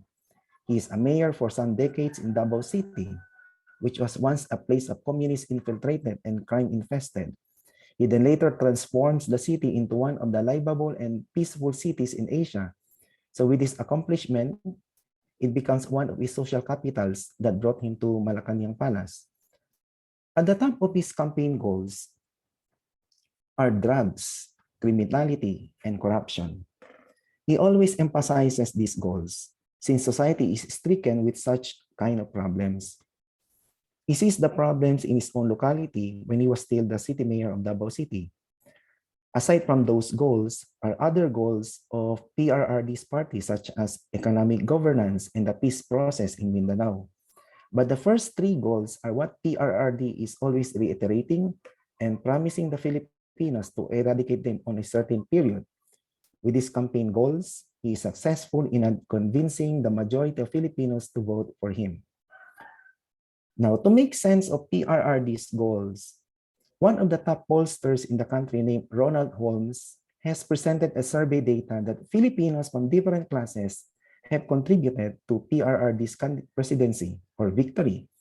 But Holmes notes that among the classes, the elite and the middle classes compose greatly in terms of votes in electing PRRD. For Holmes, the reason behind this is that only the lower class or the poor have received the social safety nets like the Poor Peace or the Pantawid Pamilya Pilipino program, also known as the Conditional Cash Transfer Program in the previous administration. But it doesn't mean that the middle class and the elite need this for peace. It is just that they have lamented the lack of public service and other areas that need improvement to address their needs, as Tihanki explains. Now, the question is, how do citizens approach these goals, particularly the drugs, criminality, and corruption? So the intended collective goals. The rating of PRRD remains high, even though he is facing criticisms at all fronts, that is from the religious sectors, civil sectors, human rights groups, among others, especially on the three sub-goals, while the supporters of PRRD defend him through social media. Hence, it creates a division in the media platforms between the netizens who are pro-PRRD and anti-PRRD. Now, amid this conflict between the supporters and the critics, how are we going to understand these goals? Now, there are different approaches to understanding these sub-goals. Raimo Tumela explains the meaning of collective goal. With this, it distinguishes between collective goal that is based on belief and desire, and collective goal that is based on intending, which consists of action. Between the two, he emphasizes the collective goal that goes with actions. Hence, he calls it the intended collective goal, with the world-to-mind direction of faith, which I will explain in the later section. Now, for Tumela, collective goal can be had by an individual and by collective. But in view of nation building, the goals are always treated as collective. The formation of the collective goals take place during the election. For Tihanki, the elections had two central functions, namely, they represent the political will of the voters, and they integrate the people through the formation of political parties that bring about the majorities. In the first function, the representation can be considered as collective, which is the political will of the voters. The selection done by the voters for a particular candidate is through the summation of all votes. Whoever gets the highest counts is considered as the one being supported by the majority. In other words, this implies that the second central function of election is at work, since there is the voters' participation in the formation of political parties. This should be the ideal part of the proposed bill on the political party system. Hence, there is a pressure on the part of the political players to implement the goals according to the mandate of the majority. So in the case of PRRD, the biggest reason why Duterte has the advantage and has garnered large support over other candidates, according to De Jesus, is his law and order credentials in Davao City. Duterte trumpets this credential that has resulted to a big lead in the survey and eventually to his victory. This is enough to say that the majority of Filipinos are part of the collective group which supports the SAP goals. Now, the social contract. The relationship between collective goals of the PDP Laban Party and the collective groups, which compose of voters and supporters, begins in social contract. It is this kind of contract where citizens express their assent for their need of authority to rule over them. They have given up some of their rights and freedom to the authority, and they expect the latter to deliver the goods, that is, their sub-goals. Hence, this is how the agreement has been forged between them. So this kind of setup can be traced in the philosophy of Thomas Hobbes and his social contract. Hobbes conceives the notion of social contract to justify the need for a government. He demonstrates this through his notion of the state of nature, which is likened to the state of war. In this state of nature, individuals are in the state of perfectly private judgment, where each decides for herself how to act and is judge, jury, executioner in her own case whenever disputes arise. So he surmises that such society can be turned into a topsy-turvy condition because of the absence of authority. Hence, in setting up such arrangement, Hobbes explains the importance of social contract to justify and account the presence of government. Now, this notion of social contract is executed through the national and local election conducted by the COMELEC. It is through the expression of individual vote that each citizen enter into an agreement with the collective goals of the party. If we translate the concept of state of nature in the present context, it doesn't mean that there is no government before PRRD has occupied Malacanang. It only means that the previous administration has failed to deliver their campaign promises and carry out the party goals. In more than literal sense, the absence of government means that the previous government doesn't function well in terms of public administration. Now, the need for a new government, in the case of PRRD government, happens in two contexts wherein citizens expect much from the authorities to establish social peace and personal security, namely the Davao context and the Philippine context. So what kind of governance that the Filipinos need in general? As we see, the two contexts are identical, since what has made PRRD a successful government elected official in Davao is the same context that has brought him to the national limelight. Hence, the two contexts are asymmetrical. In general, from the historical political perspective of Davao City, the killings did not stop in the 1980s, as Francis Isaac describes the political climate in Davao. With that condition, it has led, as Tihanki has quoted from Isaac, that Davaoenos entered into a Hobbesian social contract with Duterte, which allowed him to rule with an iron fist in exchange for social peace and personal security. So the political climate in the Philippines is not far from the political climate in Davao City. Now, the collective goals. Tumela distinguishes three kinds of goals. Collective goals that is based on shared we wants, a group's intended goal, and intended collective goal. So for him, the first goal is the weakest notion, since the participants' mutual belief is a central connecting social glue. The second goal is considered a weaker notion, since the goal itself is ascribed to the group itself and not to the individual members. And the third goal is what Tumela prefers, since the intention of the participant is involved. Now, in achieving the sub-goals, Tumela explains the 3 criteria for a full collective intention, namely group reason, collectivity condition, and collective commitment. First, group reason is a unifying reason for group members to participate in group-based activities. It is considered authoritative when group members are collectively committed to achieving the goal. He acknowledges that there are various ways of achieving the goal, and hence it is not uniformity. For example, to avoid corruption, government employee X will not steal money from the government coffer when doing the bidding, while government employee B will come to work on time. Okay. Now, the second is the intended collective goal has to fulfill the collectivity condition.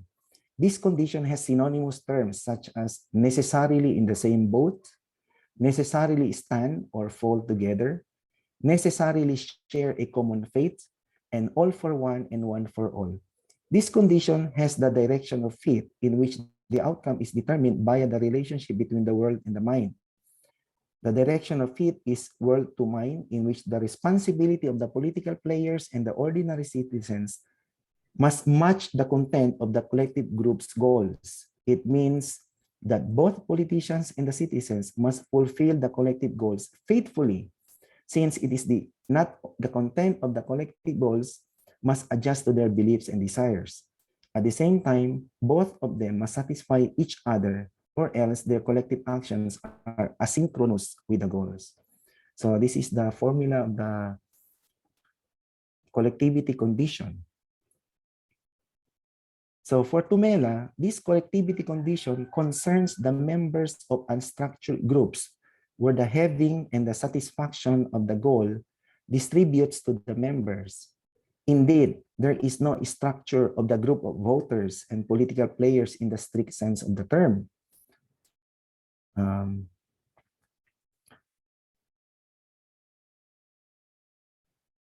So in this condition, it is written in biconditional, where the first statement is P is satisfied for a member A1 of G, and the second statement is P is satisfied for every member of G.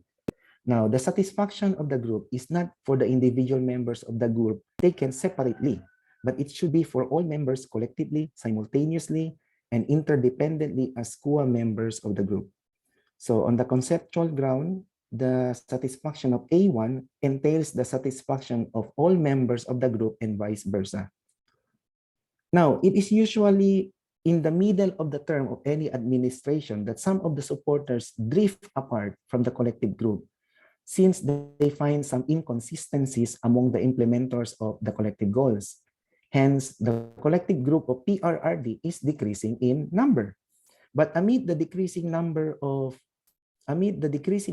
collective group, PRRD remains consistent and will sustain in implementing the collective goals or group reasons against drugs, corruption, and criminality until his last day in the office. So for a more intersubjective version of collectivity condition, so Tumela adds mutual belief. So the second formula here on the slide. In the collective group, since voters among themselves did not meet each other in choosing PRRD as the next president. So it is true that the way we work towards the realization of the collective goals are by way of mutual belief. That is, believing that others will also do their part in realizing those sub-goals, and that they also believe that we will do our part as well in realizing those sub-goals. In other words, it is through the intentional state of belief that we carry out those goals to fulfill to full realization. So the last criteria is the collective commitment. Okay, I forgot to place on my slide. So this commitment is basically a product of joint intention and the members' group reason involved. So hence the 3 criteria, the group reason, collectivity condition, and collective commitment must go together since they bind all members of the collective group. So it is said that some of the members of PRRD's political party have jumped ship to another parties, and some of the ordinary citizens known as the diehard DDS have expressed dismay or lose confidence over the way PRRD handles some issues like the EJK. Hence, the group reasons of stopping drugs, criminality, and corruption have become questionable, particularly for the pro-lifers. Now, the question is, can the collective goal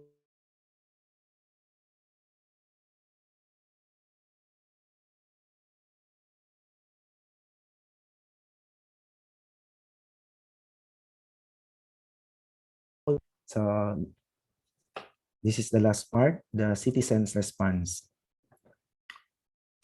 As majority of the Filipinos are part of the collective group, they need to give some of their rights and freedoms to their leaders to execute the goals in an extensive way.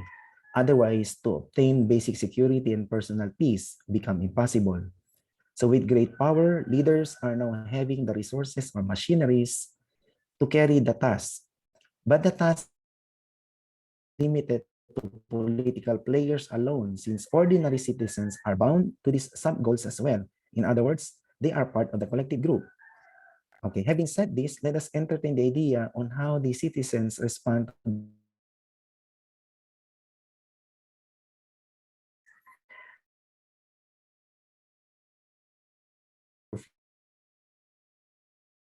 by looking into the perspective of the mental state of the individuals. Now, there are two modes when it comes to how individual citizens respond to the collective goals, namely the we mode and the I mode. Among the two, the we mode is the ideal attitude that an individual can have in relation to the collective goals for nation building, while the I mode is not.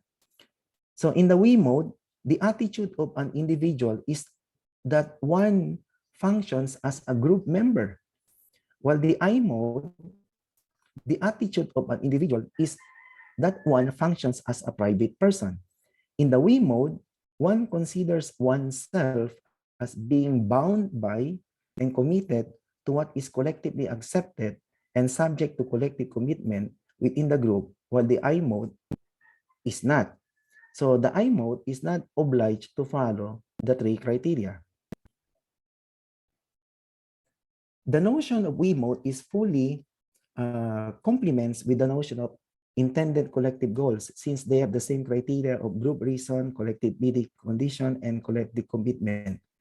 Both notions yield better result in an ideal way, since there is full cooperation among the members of the collective group. So this is now the we mode intention in an egalitarian group, where all members are of equal status, provided that the three criteria for intending is satisfied. So in the first clause, the individual A1 has intended to be part of the group activity. In the second clause, that individual has the epistemic justification that other members comply the group activity. So this clause, together with the third and fourth clauses, gives a group reason for the members to participate in the joint intention and thus to form their part performance intention and normally to perform their part action. In the third clause, that individual has the belief that the goal of group activity will be obtained. In the fourth clause, that individual, together with other members of the group, have the mutual belief to carry out the group activity. In the fifth clause, the first and second clauses are partially true because of clauses 3 and 4. Hence, only when the citizens having that we mode attitude that the collective goals of PRRD, namely drugs, criminality, and corruption, can be treated as intended collective goals. So in the conclusion, political players must aim for a holistic approach regarding their goals. Their goals must be appealing not only to their fellow political players, but also to the citizens who are the beneficiaries of their service. Service to the people must be their aim on why they are in the government offices, the mandate that they have to carry out them faithfully. Ordinary citizens discern those collective goals laid down by the political players. In other words, these citizens will help them determine whether they are going to dance with the music or not. But not all citizens are willing to dance for the sake of the collective group. Some of them are dancing for the sake of their interest and not the interest of the whole nation. So that is the I mode attitude. So that's all. Yeah. Thank you so much, Sir Arnel. You can Yes, now sir. stop share. You do stop share your. Yeah, that's good. Thank you. Okay. Yeah. Once again, thank you so much for that extensive, wonderful presentation. Uh, Anyone from the audience who would like to make a comment or ask question? Sir Bayod, can I ask question to our presenter? Yeah, go ahead. Go ahead. Go ahead, please. I am Benito Villarreal from Pamatasan ng Lungsod ng Pasig. I would like to ask our presenter a very short reflection and a form of a questions already to our speaker. We truly believe that there is no true democracy can exist without a working political party system that is built on valid political platforms, policies that intend to foster progress and development. My first question, does the political situation in the Philippines, as well as its political institutions, makes Philippine political parties more of a detriment or a problem rather than a boost to the country's development? Second question, to our presenter, Sir Morte, do you agree we can be more productive if we only have a two-party system? Is this truly a collective goal of nation building in the ideas of Tumela? Does it hinder or limit our democratic exercise if we only have two-party system? And lastly, for you, what is an ideal government as exercising our democratic ideals? Thank you so much. Thank you very much, Sir Ben. Regarding the first question, the absence of the political party system itself is already a sign of no progress in the sense of I use the term about detrimental, because as we see right now, political parties are mushrooming. There are so many political parties trying to show what they can do for the country, where in fact some of them are just a copy paste from other parties. Parang may a little slide of change. Okay, so that's the first. And going to the last question of yours, is that is still connected when it comes to the ideal government, since actually there is no really ideal government, but what do we want is a working government. In order for a government to be working in the right step towards nation building, a political party system is very much needed. Okay, regarding to your second question, I forgot. Can you please repeat?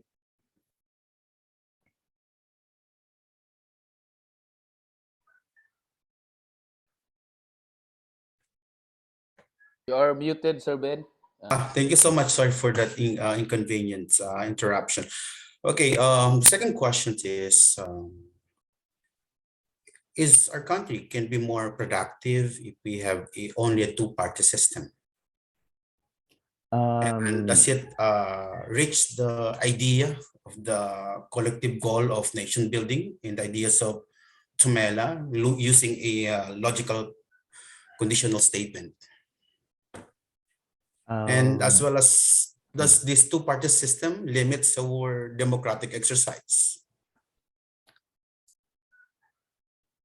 I don't have really the idea about whether how many, in terms of quantity of political parties that we need in our country, but If we look at, for example, America, since they only have two, the Democratic and the Republican, so I think so, two parties are enough, you know, two parties are enough because each party can embody many goals, and a party can embody many goals because this political party is an organism that evolves every now and then, since they can adopt any goals that seems to be workable for the nation building. I think two is enough.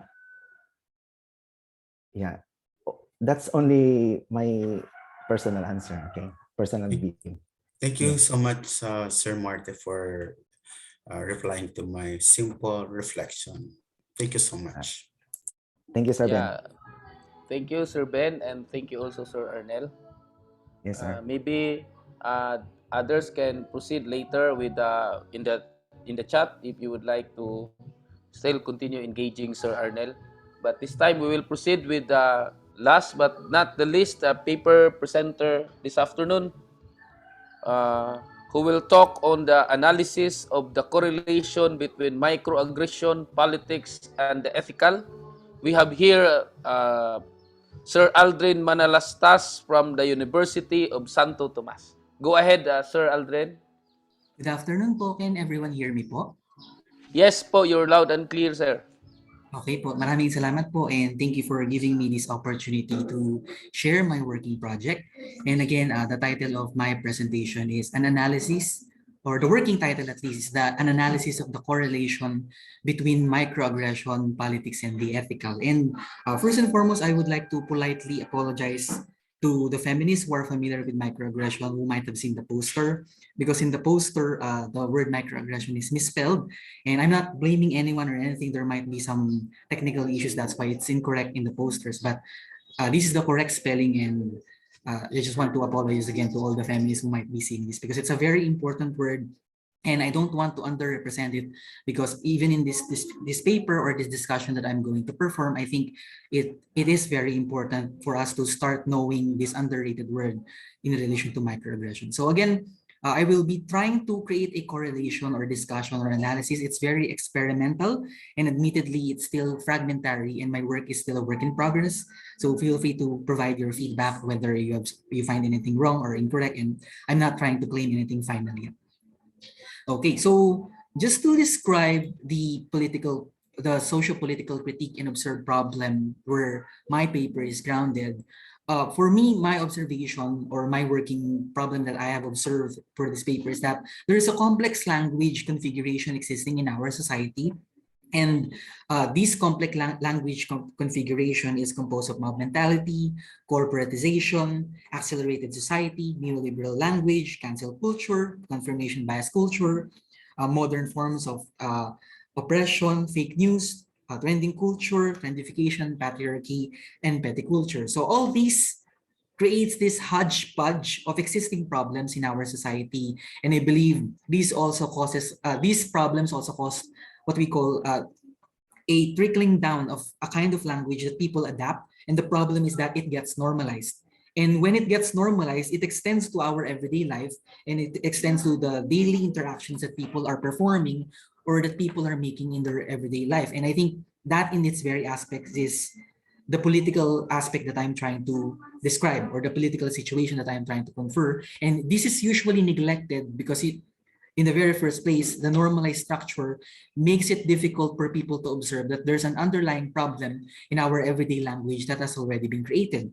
And in turn, this kind of language that gives birth to a lot of social injustices, whether intendedly or unintendedly, creates complex, visible, and sometimes invisible bad nurturing spaces. So for me, these problems are what I'm trying to deal with. The interaction between the aforementioned, the creation of language based from the bad nurturing spaces, and the creation of further bad nurturing spaces arising from this complicated language that has been a product of the social injustices and also the complex mechanisms that arise from all those aspects that I mentioned earlier. So for me, the interaction between the two aforementioned and how it creates rigid and inhumane spaces from micro to macro levels. So my theoretical perspective here is that since I'm dealing with a language problem that is generating a lot of social injustices from macro to micro aspects, my approach here is that I want to utilize my synthesized interpretation of the thinking model that identifies microaggressions, Ernst Bach's philosophy, Michael Bratzmann's philosophy, and Paulo Bolaño's philosophies to critique and understand various aspects in our society and form alternative perspectives. So my working claim here, if I'm going to create a simple or a summarized version of what I really wanted to happen, or at least what I'm trying to make or create in this paper, is that epistemic injustice and micro-injustice identifiers, the thinking model that identifies aggressions and microaggressions, allied with the attitudes from ethical and we heterotopian thinking, can help us develop a more fluid perspective that reinforces self-awareness through self-inspection, self-critique, and other awareness or the critique of everyday reality. It also helps us in identifying the invisible, concealed, disguised, packaged, and normalized social injustices and dividing mechanisms. And finally, can help us enrich how we can contribute as individuals and as a collective towards humane shared spaces, which includes the different and the subaltern. So in this case, the paper is political in a sense that this is dealing with everyday reality in the interactions and intersections. And what I'm trying to dive in is in the intersectional and the kind of micro and underviewed reality that is affecting our overall political and generalized aspect. And I think my attempt in this paper is to try to contribute into possible perspectives that can actually affect the way, for example, we perform education, because there's a lack, for example, of implementations and processes that can create mechanisms that will be able to remove, for example, this invisible and complicated form of language. So I would like to first start with the idea of understanding what microaggression or the microaggressions micro-thinking model. For those who are not aware, I would like to provide a definition at least, or at least my working interpretation of microaggression. So again, I might be incorrect because I was just recently immersed in this idea, and most of my immersion is also in pop culture, and my recent one is when I attended a subaltern group led by one of my great professors.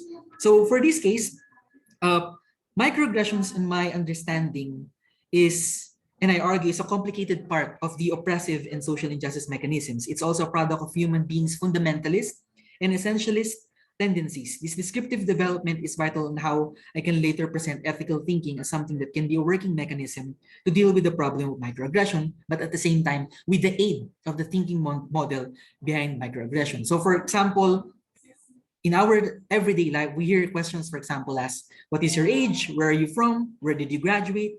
And in my experience, for example, someone informed me that I'm just 23, he's 30, and for example, if you're near people, watch your pockets or be careful, there's someone near beside you. Silence, gestures, eye rolling, gazing, and jokes. At first look, these are seemingly normal and harmless questions, expressions, and behaviors. However, for the minority, the marginalized indigenous people, or any individual or group who are underprivileged, oppressed, repressed, and depressed, receiving or experiencing all the aforementioned can have various harmful effects. These statements that appear to be innocent remarks are considered microaggressions. When I speak of microaggression, I speak of the subtle, discreet, seemingly professionalized comments, expressions, and behaviors, whether intended or unintended, that are discriminatory, oppressive, alienating, and insensitive.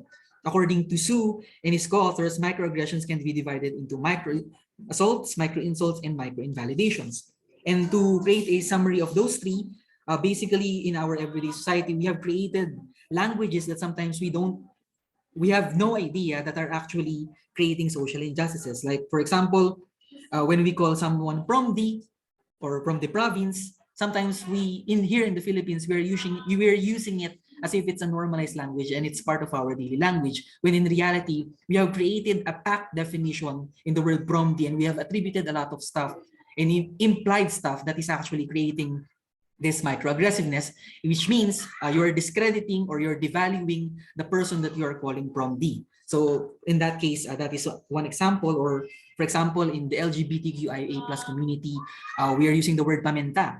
So we are inventing, the LGBTQIA+ community have created the word pamenta which they seem to find funny, or which they seem to find as a label or a normal label of everyday life. But in reality, the word paminta is packed with a lot of meaning that is discrediting, for example, the discrete culture, or people who are still under the closet or still trying to find time in order to reconcile with their gender or with their mechanisms. And in other cases, for example, in the streets, when we are seeing beggars, we are automatically placing our bags in front of us, or we are just creating gestures na we're sending signals, for example, to our company that there's a beggar. And we seem to have no bad intentions when we are making these mechanisms. We seem to be just secure. We're just trying to create security for ourselves. But in reality, we are actually performing something microaggressive, and we are discrediting, we're already attributing something that is not supposed to be attributed towards that particular individual or that particular person, because we have created the stereotype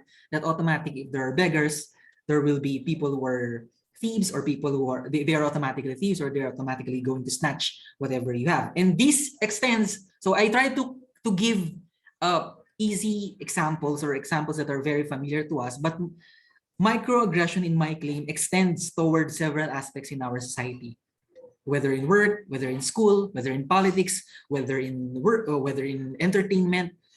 All these are filled with different microaggressive tendencies, discrimination, discrediting, oppression, repression, and sometimes we are not even familiar that we are already part of it, because we don't have the awareness, or we don't have the kind of awareness in order to identify that we are actually performing it. And if some are familiar, then they are lacking self-critique when it comes to these ideas. And for me, this is the advantage, for example, or the kind of model or thinking model that we can grab from the very coining of Su et al. And also the other authors in relation to microaggression, for example, Janine Week-Schroer and Lauren Freeman, when they try to create this idea of the discussions on microaggression. I think we will be able to extract a micro-thinking model, a kind of thinking that investigates several micro corners of our society and micro corners of our everyday and political, in a sense that we will be able to detect invisible,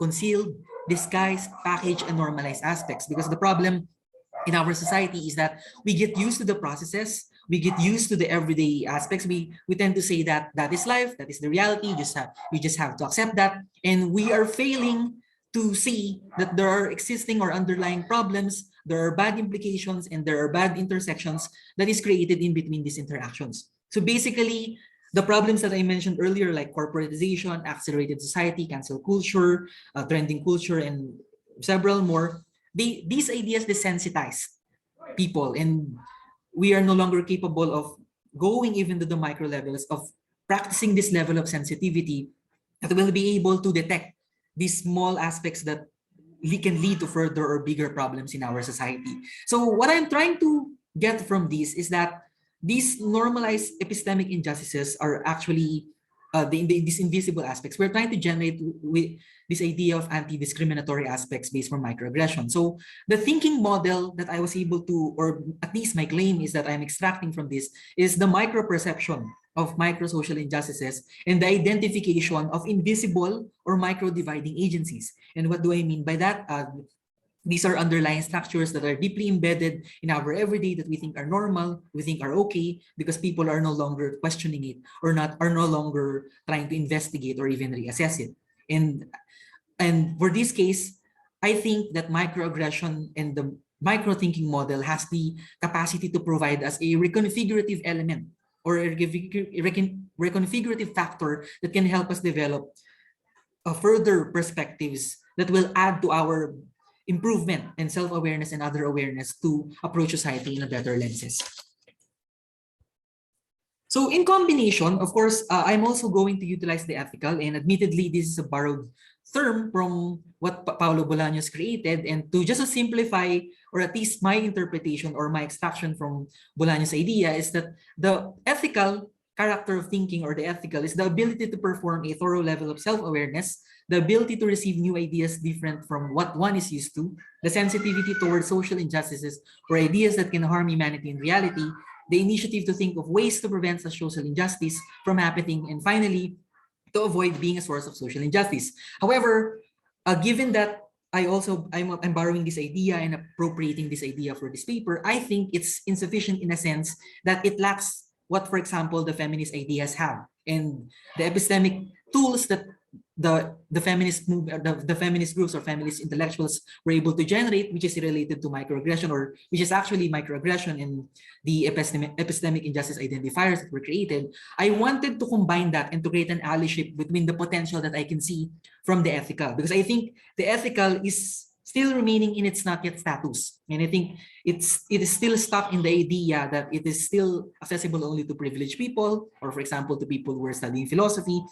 And I think it still lacks this kind of awareness and kind of immersion that is related towards the micro levels, or even the ignored levels or the subaltern levels of our society. So for me, by combining it, for example, with the idea of the micro model or micro thinking model behind the idea of microaggression and the other identifiers of epistemic injustices, I think it will move further into a more grounded and at the same time a larger coverage or a broader coverage, because it becomes sensitive, for example, to the marginalized or the minority, especially the problem of women, for example.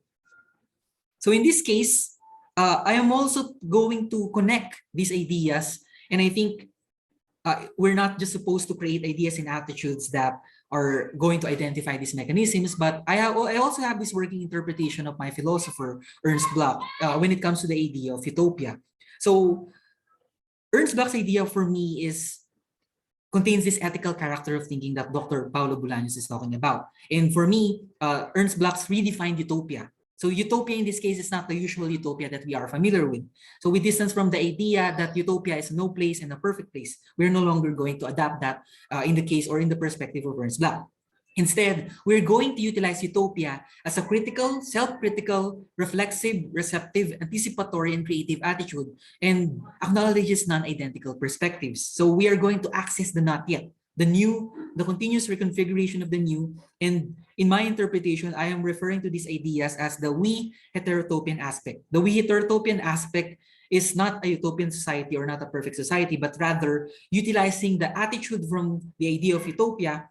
It generates or it aims to create these inclusive safe spaces or humane shared agencies and deals with the dividing aspects in our society. And in combination, the ideas, for example, from the micro lenses or the micro thinking model that is embedded or implied in the idea of those who created microaggression or identified microaggression can be utilized and reinforced in this mechanism. And I believe it will be able to create that linking mechanism to not just identify existing social injustices or address existing problems in our current society, but also generate important epistemic tools that might be able to help or might be created upon the process, because there are continuous problems or bigger or more complex forms of social injustices that are being created in our society and that are yet to be discovered because there are no labels and there are no ways of identifying it. And that's the kind of thinking that we are also going to appropriate or to borrow from the thinking model that identifies microaggression. So microethical reinforcement towards the generation of epistemic tools and we heterotopian spaces. I think hand in hand, it will create a form of attitude that doesn't rely on the usual traditional dealing with social injustices, but is also going to expand this level of awareness towards micro aspects. So the reinforced pairing of microaggression plus the ethical character of thinking, in my opinion, together with the anticipatory process in continuously detecting micro and invisible problems and the identification of not yet problems and creation of inclusive safe spaces.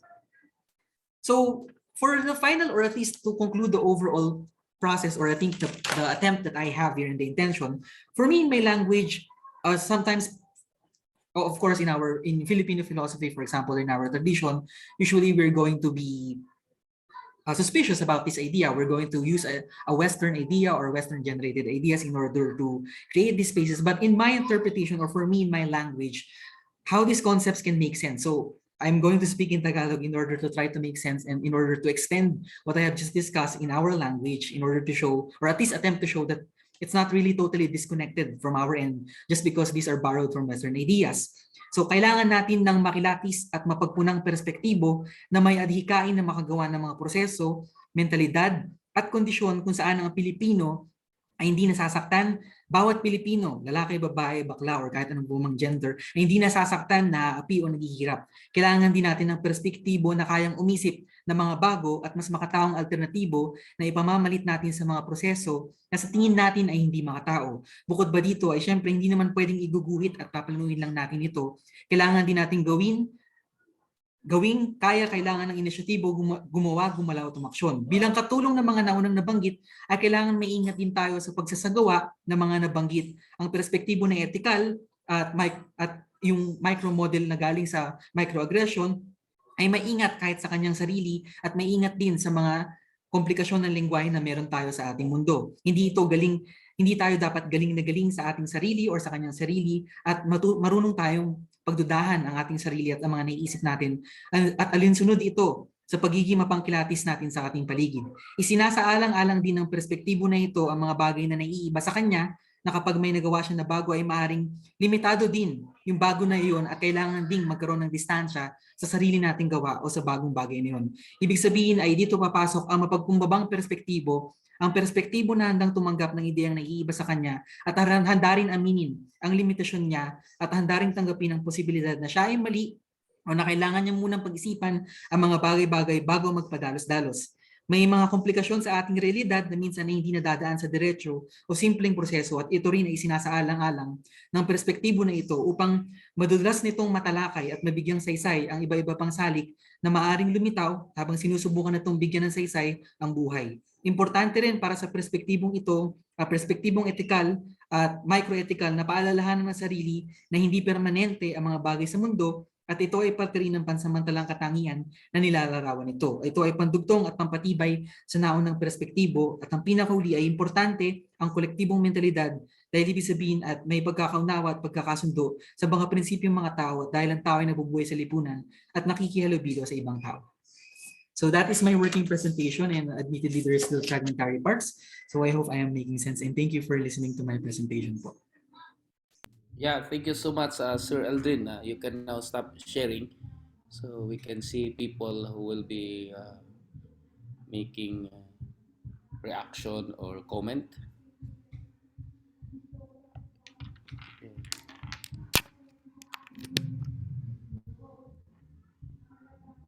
Anyone would like to make a comment on the presentation of Sir Aldrin?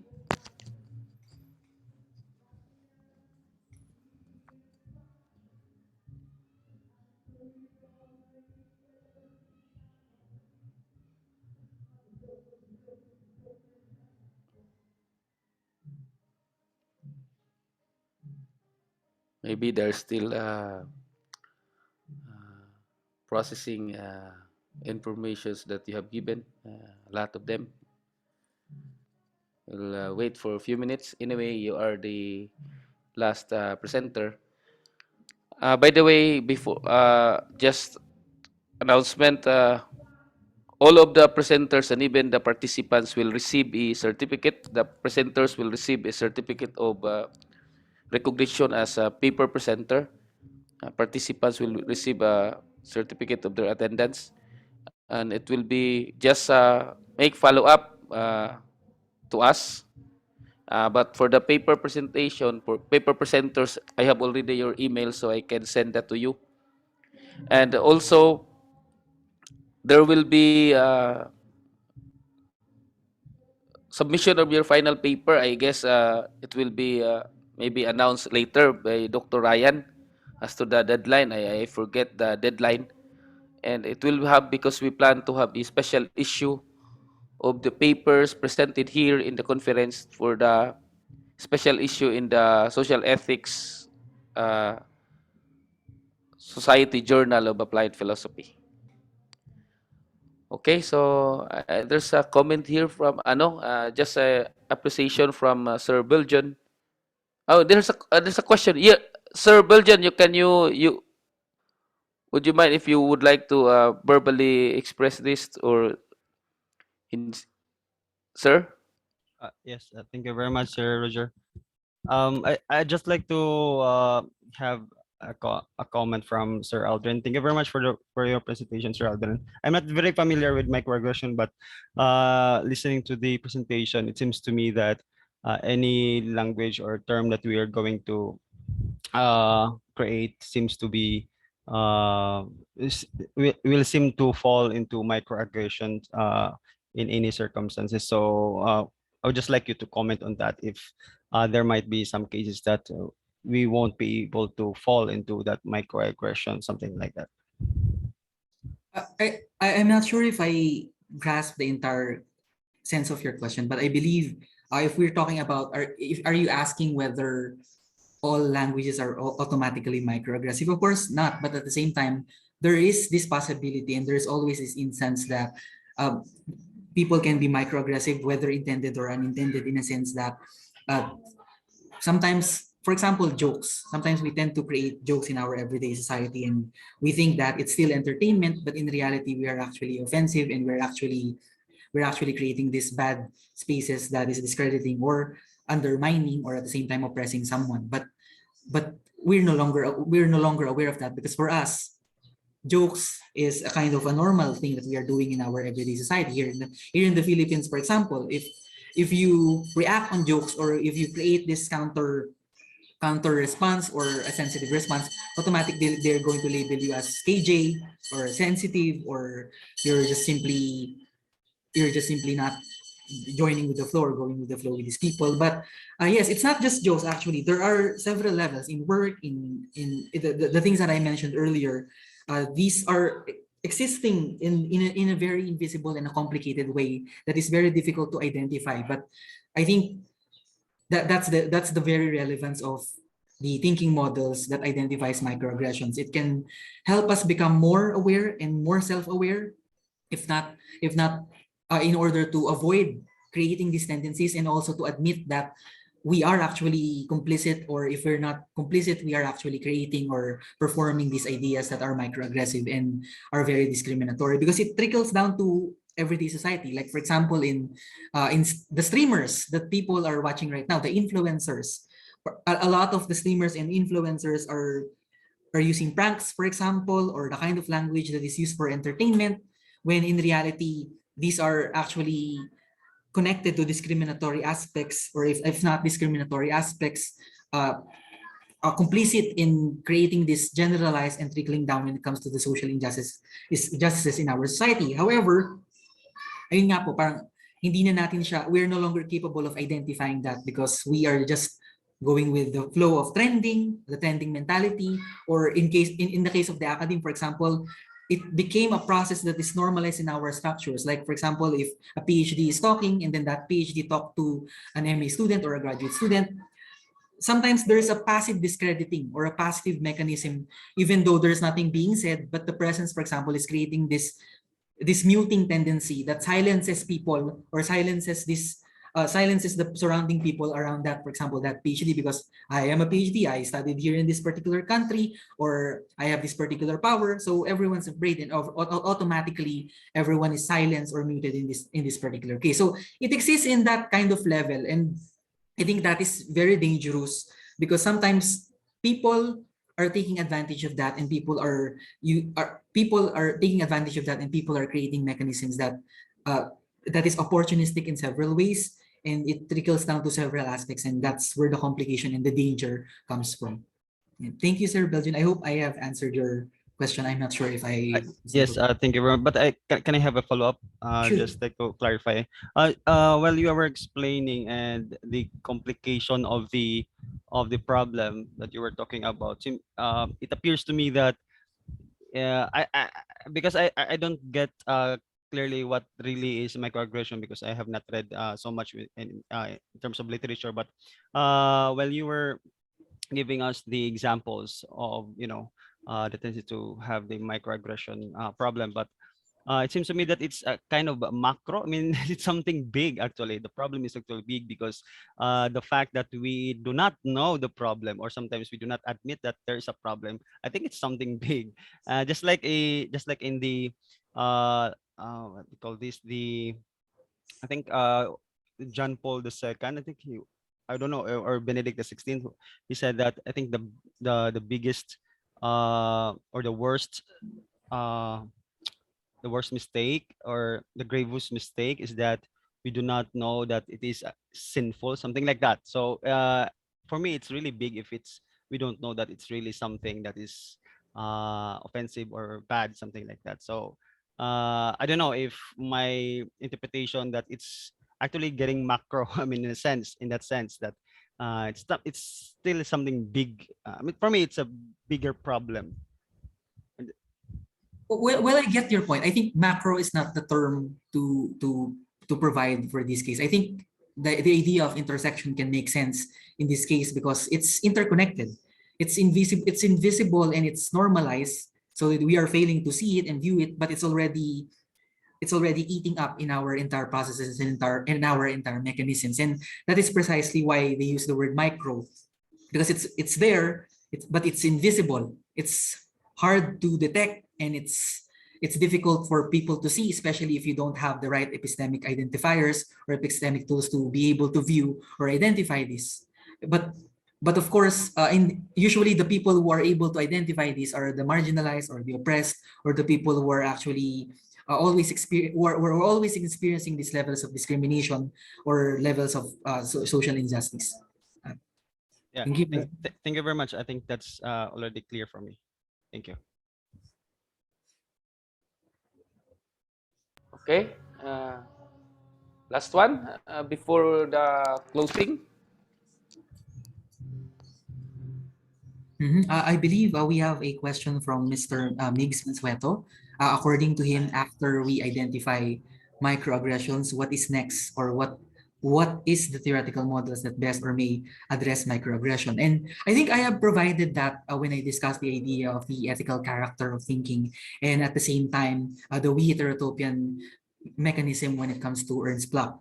I think I think it's important to create that mechanism that we are actively identifying social injustices using that model, but at the same time, we are also performing this self-critique or self-critical aspect when it comes to the ideas, because a lot of people these days, for example, even if they are already aware of microaggression, are still committing microaggression because they are not capable of questioning themselves. And I think the simplified form of the model that I am trying to say here is that the expanded form of sensitivity or self-critique, to be able to have that ability to be self-reflective and create this distance from yourself before you utter something or before you say something, because that is what is already missing in our society right now.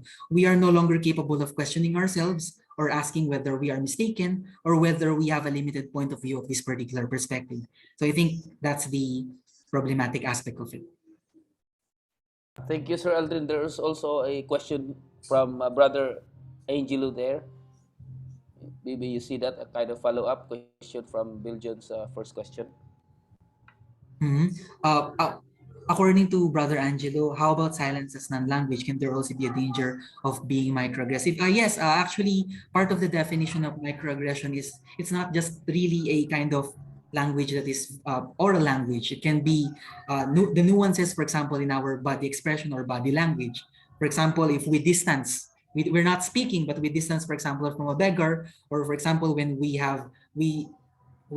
create these attributions and then we just simply create actions or movements. And I think what I would like to also clarify here is that the mechanism that I am trying to provide is not necessarily a complete solution or a complete addressing in this way, but I think it's important that we also create initiatives. For example, in the education sector, we try to create this attempts to create a way to edify, or that is to inform people that perhaps we will be able to create mechanisms by spreading this kind of perspectives that will be helpful, this kind of skills that will be able to at least diminish or address or to provide people ways of identifying these problems.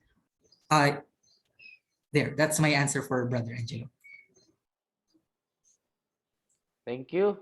Thank you so much, Sir Aldrin, and for the great presentation. At the same time, during the your answer to the questions given or asked. This time, may I ask Dr. Ryan Maboloc to provide the closing message to this conference? Thank you, Dr. Bayod. As a way of closing, allow me to make a short review of what it means to be a citizen. I suppose many of our problems are a result of a lack of understanding as to what it means to truly participate in terms of our civic duties as we seek to build a nation. Being a citizen, according to Will Kimlicka, is about our rights and entitlements. And so primarily, being a citizen of the state implies that there's something that I deserve, being a member of that political community. And in this regard, I therefore am entitled to whatever wealth is produced in that state. The problem occurs when there is an anomaly in terms of how that wealth is being redistributed. And so this brings us closer to the ideal of what a democracy is, as expounded by Jürgen Habermas, who says, and I quote, "The institutions of constitutional freedom are only worth as much as a population makes of them." It is apparent that our society is unable to make use of the important functions of government. It can be a problem of structure.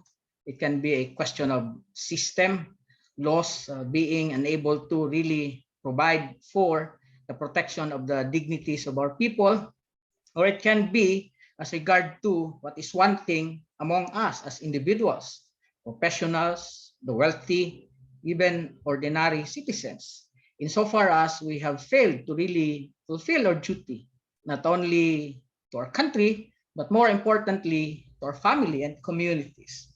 And so this brings us to a particular moment of reflection. Cairns supposed, for instance, that what the state can actually get from its citizens cannot be enforced by means of coercion. It can only be done by virtue of cooperation and self-restraint as regard to the meaning of private power. And so in this case, even if we insist on our values and on our sense of self-righteousness upon others, telling them that they are wrong, unless and until they will cooperate with us, it would be impossible for us to be able to develop a society that has a unified vision in terms of the common good. Now, to have that vision doesn't mean that we should be one homogenic and monolithic society. It only means that we are open to others, and as a matter of principle, we intend to protect the disadvantaged among us, the powerless and the marginalized, because to me, that is the most important role of government. Intelligent people need not be protected by government because, as they claim, they are intelligent. It's actually those who lack the ability to be able to make decisions upon themselves, including the vulnerable, including the disabled, who need, I suppose, the kind of guarantee that government should be able to secure for them so that their dignities as human beings are protected. And so this brings us to Robert Putnam's notion of civic virtue, and he calls it, according to Kimlicka, a social capital. Okay. What is this social capital? In social media, we see how this social capital is actually being dispensed, albeit wrongly in most instances. Why? Because instead of building bridges, we try to erect walls, and we accuse people of infringing upon our rights, our capacity to deliberate morally. And in that respect, we are disappointed that the things that we want from them are things that we will not be able to actualize really insofar as we believe and insist that we are right. The problem hence is that what we're trying to do simply is we impose our sense of justice on them. And that to me is very problematic. Insofar as there's actually no difference when it comes to the experience of, say, a poor man who finds it difficult to feed his children and a rich and bright man who finds it very hard to convince his wife that they shouldn't be buying those expensive bags. That is just an example. And so what William Galston actually proposed is what he calls public reasonableness. And this is precisely what we have been missing. We have heard a lot of nice things, very good presentations, very powerful presentations, that if and when the Filipino public only put attention into this, then they can enrich themselves in a substantive way. And yet we also realize that we are too focused on our job. Instead of enabling and empowering people to participate, we actually believe that we are at that particular level wherein we see the light of day and the others only see darkness. And in that respect, the sense of public reasonableness is lost. Why? Because we shut the possibility of open and public discussion in that regard. T.H. Marshall implies something that's quite important, and that is, how do we realize this concept of free and open discussion? It only happens if we can guarantee the rights of citizens actually. And people complain insofar as they believe that the rights have been disenfranchised. Marshall categorized three types of citizenship rights. Number one, civil rights. Number two, political rights. And number three, social rights. Political rights are the most contested. We believe that by means of public discussion and deliberation, we can arrive at a consensus and empower a kind of decision that should be beneficial to all. But what we lack actually in our society is that element of trust. And precisely because one party does not trust the other, it is for this reason that it has been impossible for us to come up with our own sense of national identity. And so we can look into this from a global perspective. There is no justice in the world. Justice is impossible in the world in terms of a universal category. What is existing is what we call a unipolar world, wherein there is Western or US hegemony. And Western thinkers, Western minds insist that this is happening insofar as they believe that they have the power, the instrument, the military might, and not only the technology, but the intellectual power to be able to dictate and design for us the kind of culture that is necessary for us to truly live in a universal way as a human being. If you try to imagine analytic philosophy, it's simple. It's only Ludwig Wittgenstein and Bertrand Russell. And the fact that they are the Cambridge boys meant that they can develop a tradition. Is there a tradition that has emanated from Mindanao beyond the works of Carl Gaspar? Is there a tradition that has emanated from the Visayas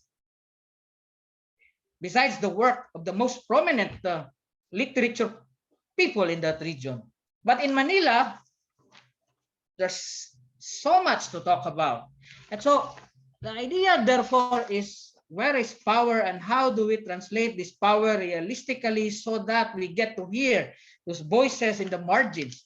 It is for this reason that we have conferences like this and are open to the discussions so that we do not only arrive at the right answers, but the pluralist attitude wherein as a society we are open and modern. And by modern, we do not mean that we subscribe to the Western ways, but rather it means that as a democracy, we empower people, we empower everyone, we empower someone who is teaching at a province that is not in the map of the Philippines. And the reason for that precisely is when it comes to making decisions as a society, what is crucial is what we can contribute as citizens, not as intelligent men, not as bright scholars, but what we can actually contribute so that the least among us will be able to benefit from any of these things that we are talking about. And so this brings us back to Aristotle. So what is the virtue of citizenship? It's rooted in three things. He mentions deliberation, decision making, and of course, the power to be in office. Not everybody has the chance to be able to deliberate. And so in a society, therefore, not everyone, from the viewpoint of Aristotle, can be a citizen. But it shouldn't mean that we exclude people. The proper way of looking at it is how do we establish that virtue of citizenship in people so that when they are to contribute to decision making, their decision making can benefit the common good so that it will help everyone achieve the summum bonum, the highest good. A society that is unhappy is a useless society. Even if you have these top-notch professionals, even if you have the best schools, incidentally, the most important part of having top-notch academics, top-notch research, simply is that it should gear towards the benefit of society, a happy community, a happy family, but that is not happening. Precisely why? The reason, I suppose, is that we have failed, a lot of us, as citizens. And as correctly stated, it's because we have failed and have forgotten our ability to question and the willingness to challenge political authority. But to me, not only political authority, but authority per se. We attend meeting, we are told what to do as middle managers. Those who are in positions of power tell us what policy is and how these policies should be implemented. And when we discuss these things, we deliberate so that it pleases those who are on top, not because we want to actually empower those who must benefit from deliberation and public decision making. And that is true, not only in society as a whole, but most especially also in secluded boardrooms where only few people take advantage of their position, throw their weight so that they can dictate and decide what kind of lives people must live. And who suffers from this? Powerless. When you impose rules that are bad, it's not us who will suffer. Those in the margins, the vulnerable. Bad school policy, it's the students who suffer. Bad social policy, it's the senior citizen. It's those people who belong in the margins, the IPs, they are the ones who suffer, not us, not the intelligent ones. But we celebrate intelligence. We do not value justice. And so I should stop there, and I would like to thank primarily the man of the hour, Dr. Rogelio Bayod, our host for 2 days. So please, a virtual round of applause. I do not even know what that sounds.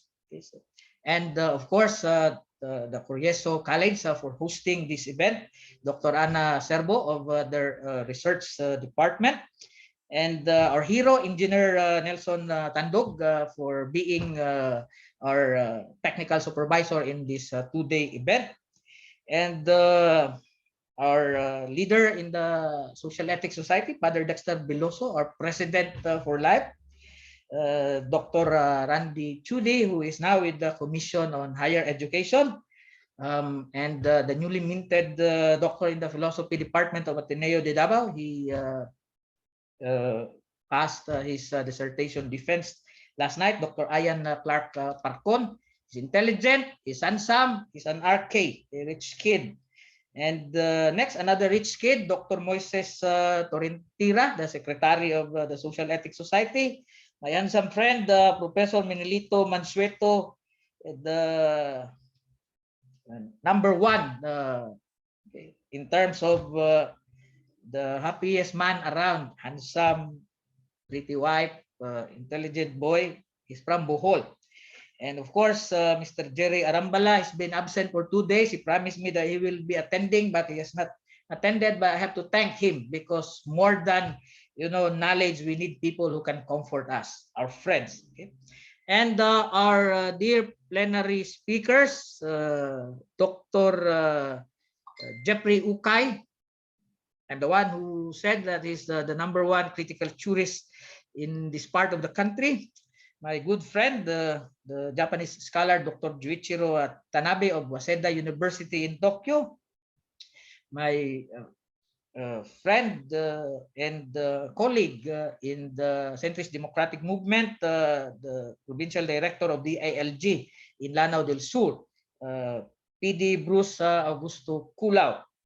And of course, the wife of our idol, Wataru Kosaka, the scholar from Kyoto University, Miss Asuna Yoshisawa, and our plenary speaker from MSU IIT, Professor Ray Montes Claros. I thank also the presenters. It has been very wonderful. We wanted to accommodate everyone, but we can only accommodate something like 70% of the submissions. But nevertheless, we value the cooperation and the contribution of everybody to make this event a success. This is equally meaningful. Why? Because in the words of my handsome friend from the Visayas State University, Belgian Inaya, we can actually talk sans the bile that is happening and the kind of animosity that we can observe in social media. Well, there are people that are no longer our friends, and let it be, okay? Because if we are friends, then friendship is beyond structures. That's what Francis Ibanez of Baisu told me, because he's a fan of Derrida. Friendship is beyond politics. Friendship is beyond beauty. Friendship means we stay together even if we live in an ugly world. So I thank you, and God bless everyone. So I wish that the country will be able to attain what it so desires in our lifetime. I have doubts if that can ever be, but it is my fervent hope, wherever we are, that we continue to do our jobs as decent human beings. Thank you, and till next time. God bless all. Yeah, thank you, Sir Ryan, for the very inspiring and closing message. A lot of wisdom. There's Dr. Servos already quoting you. We celebrate intelligence, but we don't give justice. Thank you so much, Sir Ryan, for being with us in the SES, being the founding president, the chairman, now the chairman of the board of directors. And the rest of the SES family and all of you, thank you, Engineer Nelson and Corieso team, Dr. Ana. Daghang kayong salamat, at least a week in early so I can still prepare for my class at 6. Thank you, maayong hapon sa tanan. God bless. Thank you, SS. Thank you, Dr. Roger. Thank you so much, everyone.